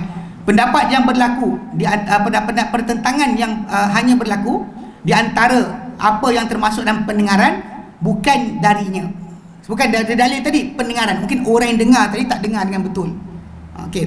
Dan juga dan apa yang masuk ke dalam akal, bukan daripada dalil sendiri. Akal kita mungkin salah faham atau salah dengar, tapi dalil tadi tidak akan silap. Kita mungkin salah faham. Penutup. Sesungguhnya kitab Allah Ta'ala adalah laluan hidayah dan jalan keselamatan. Sesiapa yang berpegang dengannya dan bergerak di atas tata tertibnya Allah akan menepatkan laluannya dan memeliharanya daripada kebengkokan dan kesesatan. Sesiapa yang berpaling daripadanya, mengabaikan perintahnya dan larangannya, serta memandai-mandai di hadapannya, di hadapan Allah, Allah akan membengkokkannya dan menyesatkannya, serta menentukan ke atasnya kecelakaan dan kesusahan di dunia dan akhirat. Firman Allah Ta'ala dalam Quran dalam surah Taha ayat 124, 127. A'udzubillahi minasyaitonirrajim. Wa man a'rada an dzikri fa inna lahu ma'isyatan dhanka. Dan siapa berpaling daripada peringatanku, maka untuknya ada kehidupan yang sempit. Wa nahsyuruhu yaumal qiyamati a'ma. Dan kami akan bangkitkan daripada hari kiamat dalam keadaan buta. Qala rabbi lima hasyartani a'ma wa qad kuntu basira. Dia akan berkata nanti, Tuhanku, kenapa engkau bangkitkan aku dalam keadaan buta sedangkan aku dahulu melihat? Qala kadzalika atatka ayatuna. Allah Taala berkata, demikianlah datang kepada engkau tanda-tanda kami, bukti-bukti kami. Fanasitaha, engkau lupakan ia. Wa kadzalika al-yawma tunsa, maka demikian juga engkau pada hari ini dilupakan. Wa kadzalika najzi man asrafa, demikian kami membalas siapa-siapa yang melampau. Walam yu'min bi ayat rabbih, dan tidak beriman dengan tanda-tanda bukti-bukti Tuhannya. Wala adzabul akhirati asyaddu abqa, dan benar-benar azab akhirat lebih dahsyat dan lebih kekal. Sesungguhnya keutamaan paling utama para ulama, pendakwah, reformis, pelajar ilmu adalah menghidupkan pengamalan dengan kitab Allah dan sunnah Nabi SAW, berpandu dengan panduan salafus soleh dalam mengagungkan kedua-duanya, itu Quran Sunnah, berhenti pada batasan-batasan kedua-duanya serta beramal dengan nas-nas kedua-duanya. Tiada jalan keluar untuk anak-anak kebangkitan Islam, zaman Islam bangkit daripada keselaruan dan ketakstabilan ini yang sedang meliputi sebahagian barisan-barisan dan tempat-tempat pendidikannya, kecuali dengan pengembalian mulia, bersungguh lagi ikhlas untuk meneguk dari mata-mata air segar lagi asli yang tidak dikeruhkan oleh hawa nafsu, patah balik pada asal dalil, tidak diselerakkan oleh kesamaran-kesamaran dan tak dikotorkan oleh kotoran-kotoran bid'ah, falsafah dan kalam. Di antara nikmat Allah yang terbesar ke atas hamba-Nya yang muslim adalah ditaufikkan untuk bekerja dengan kitab Allah Al-Karim dari segi pembacaan, pengamatan, pengetahuan dan juga pengamalan. Telah bersabda Rasulullah SAW dalam hadis baginda, sesungguhnya Quran ini punca hujungnya di tangan Allah dan hujung satu lagi di tangan kamu, maka berpeganglah dengannya dan kamu tidak akan sesat dan tidak akan binasa sesudahnya selama-lamanya. Saya, itu pengarang kitab ni, Ahmad Abdul Rahman As-Suwaiyan, berkata, saya memohon Allah Ta'ala agar kita menjadi dari ahli Al-Quran dan orang-orang pilihannya yang menghalalkan halalnya, mengharamkan haramnya, yang beramal dengan muhkamnya dan beriman dengan mutasyabihnya. Wa sallallahu ala Muhammadin wa alihi wa sahbihi wa sallam. Alhamdulillah, kita habiskan dah buku kita. Berapa tahun? Kita jumpa sebulan sekali macam ni kan. Okay, jadi kita kata alhamdulillah kita tamat buku ni. InsyaAllah kalau kita jumpa lepas raya nanti, kita mungkin tajuk lain lah insyaAllah kalau ada nanti. Dan ni peringatan kita sekarang dah bulan Syakban. Nabi SAW pernah ditanya oleh Usam bin Zaid berkenaan dengan bulan Syakban. Dia kata, aku tak nampak engkau puasa dalam bulan lain macam kau puasa dalam bulan Syakban. Nabi kata itu adalah bulan yang manusia terlupa daripadanya, dia terjejak dengan Ramadan. Di dalamnya diangkat amalan kepada Tuhan sekalian alam. Maka aku harap amalan aku diangkat dalam keadaan aku berpuasa. So jadi banyakkanlah berpuasa dalam bulan ini, bulan Syakban banyakkan berpuasa, cari ruang kan, sehari ke kan, 2 hari sekali ke, pentingnya banyakkan sebab biar bertepatan dengan hari tadi amalan kita diangkat. Sebab amalan kita diangkat oleh Allah Ta'ala ada 3 tahap. Tahap pertama setiap hari, mana subuh dan asar. Tahap kedua mingguan, ini Isnin dan Khamis. Tahap ketiga adalah tahunan, iaitu pada bulan Syakban. Bukan di bulan Syakban, pada bulan Syakban. Pasal Nabi SAW berpuasa banyak bulan Syakban. Dan kita faham juga bahawa amalan itu diangkat adalah siang hari. Sebab Nabi puasa siang, bukan puasa malam. So amalan diangkat bulan Syakban pada siang ke malam, siang. Jadi amalan kita, masyarakat kita pergi baca Yasin lepas maghrib tu, itu adalah bertentangan dengan apa yang Nabi tunjukkan. Yang ini banyakkan puasa dalam bulan Syakban. Okay, baik. Wallahu a'lam. Wa sallallahu ala Muhammadin wa sallam. Alhamdulillahirabbil alamin. Subhanakallahumma bihamdika asyhadu an la ilaha illa anta astaghfiruka wa atubu ilaik. Assalamualaikum warahmatullahi wabarakatuh.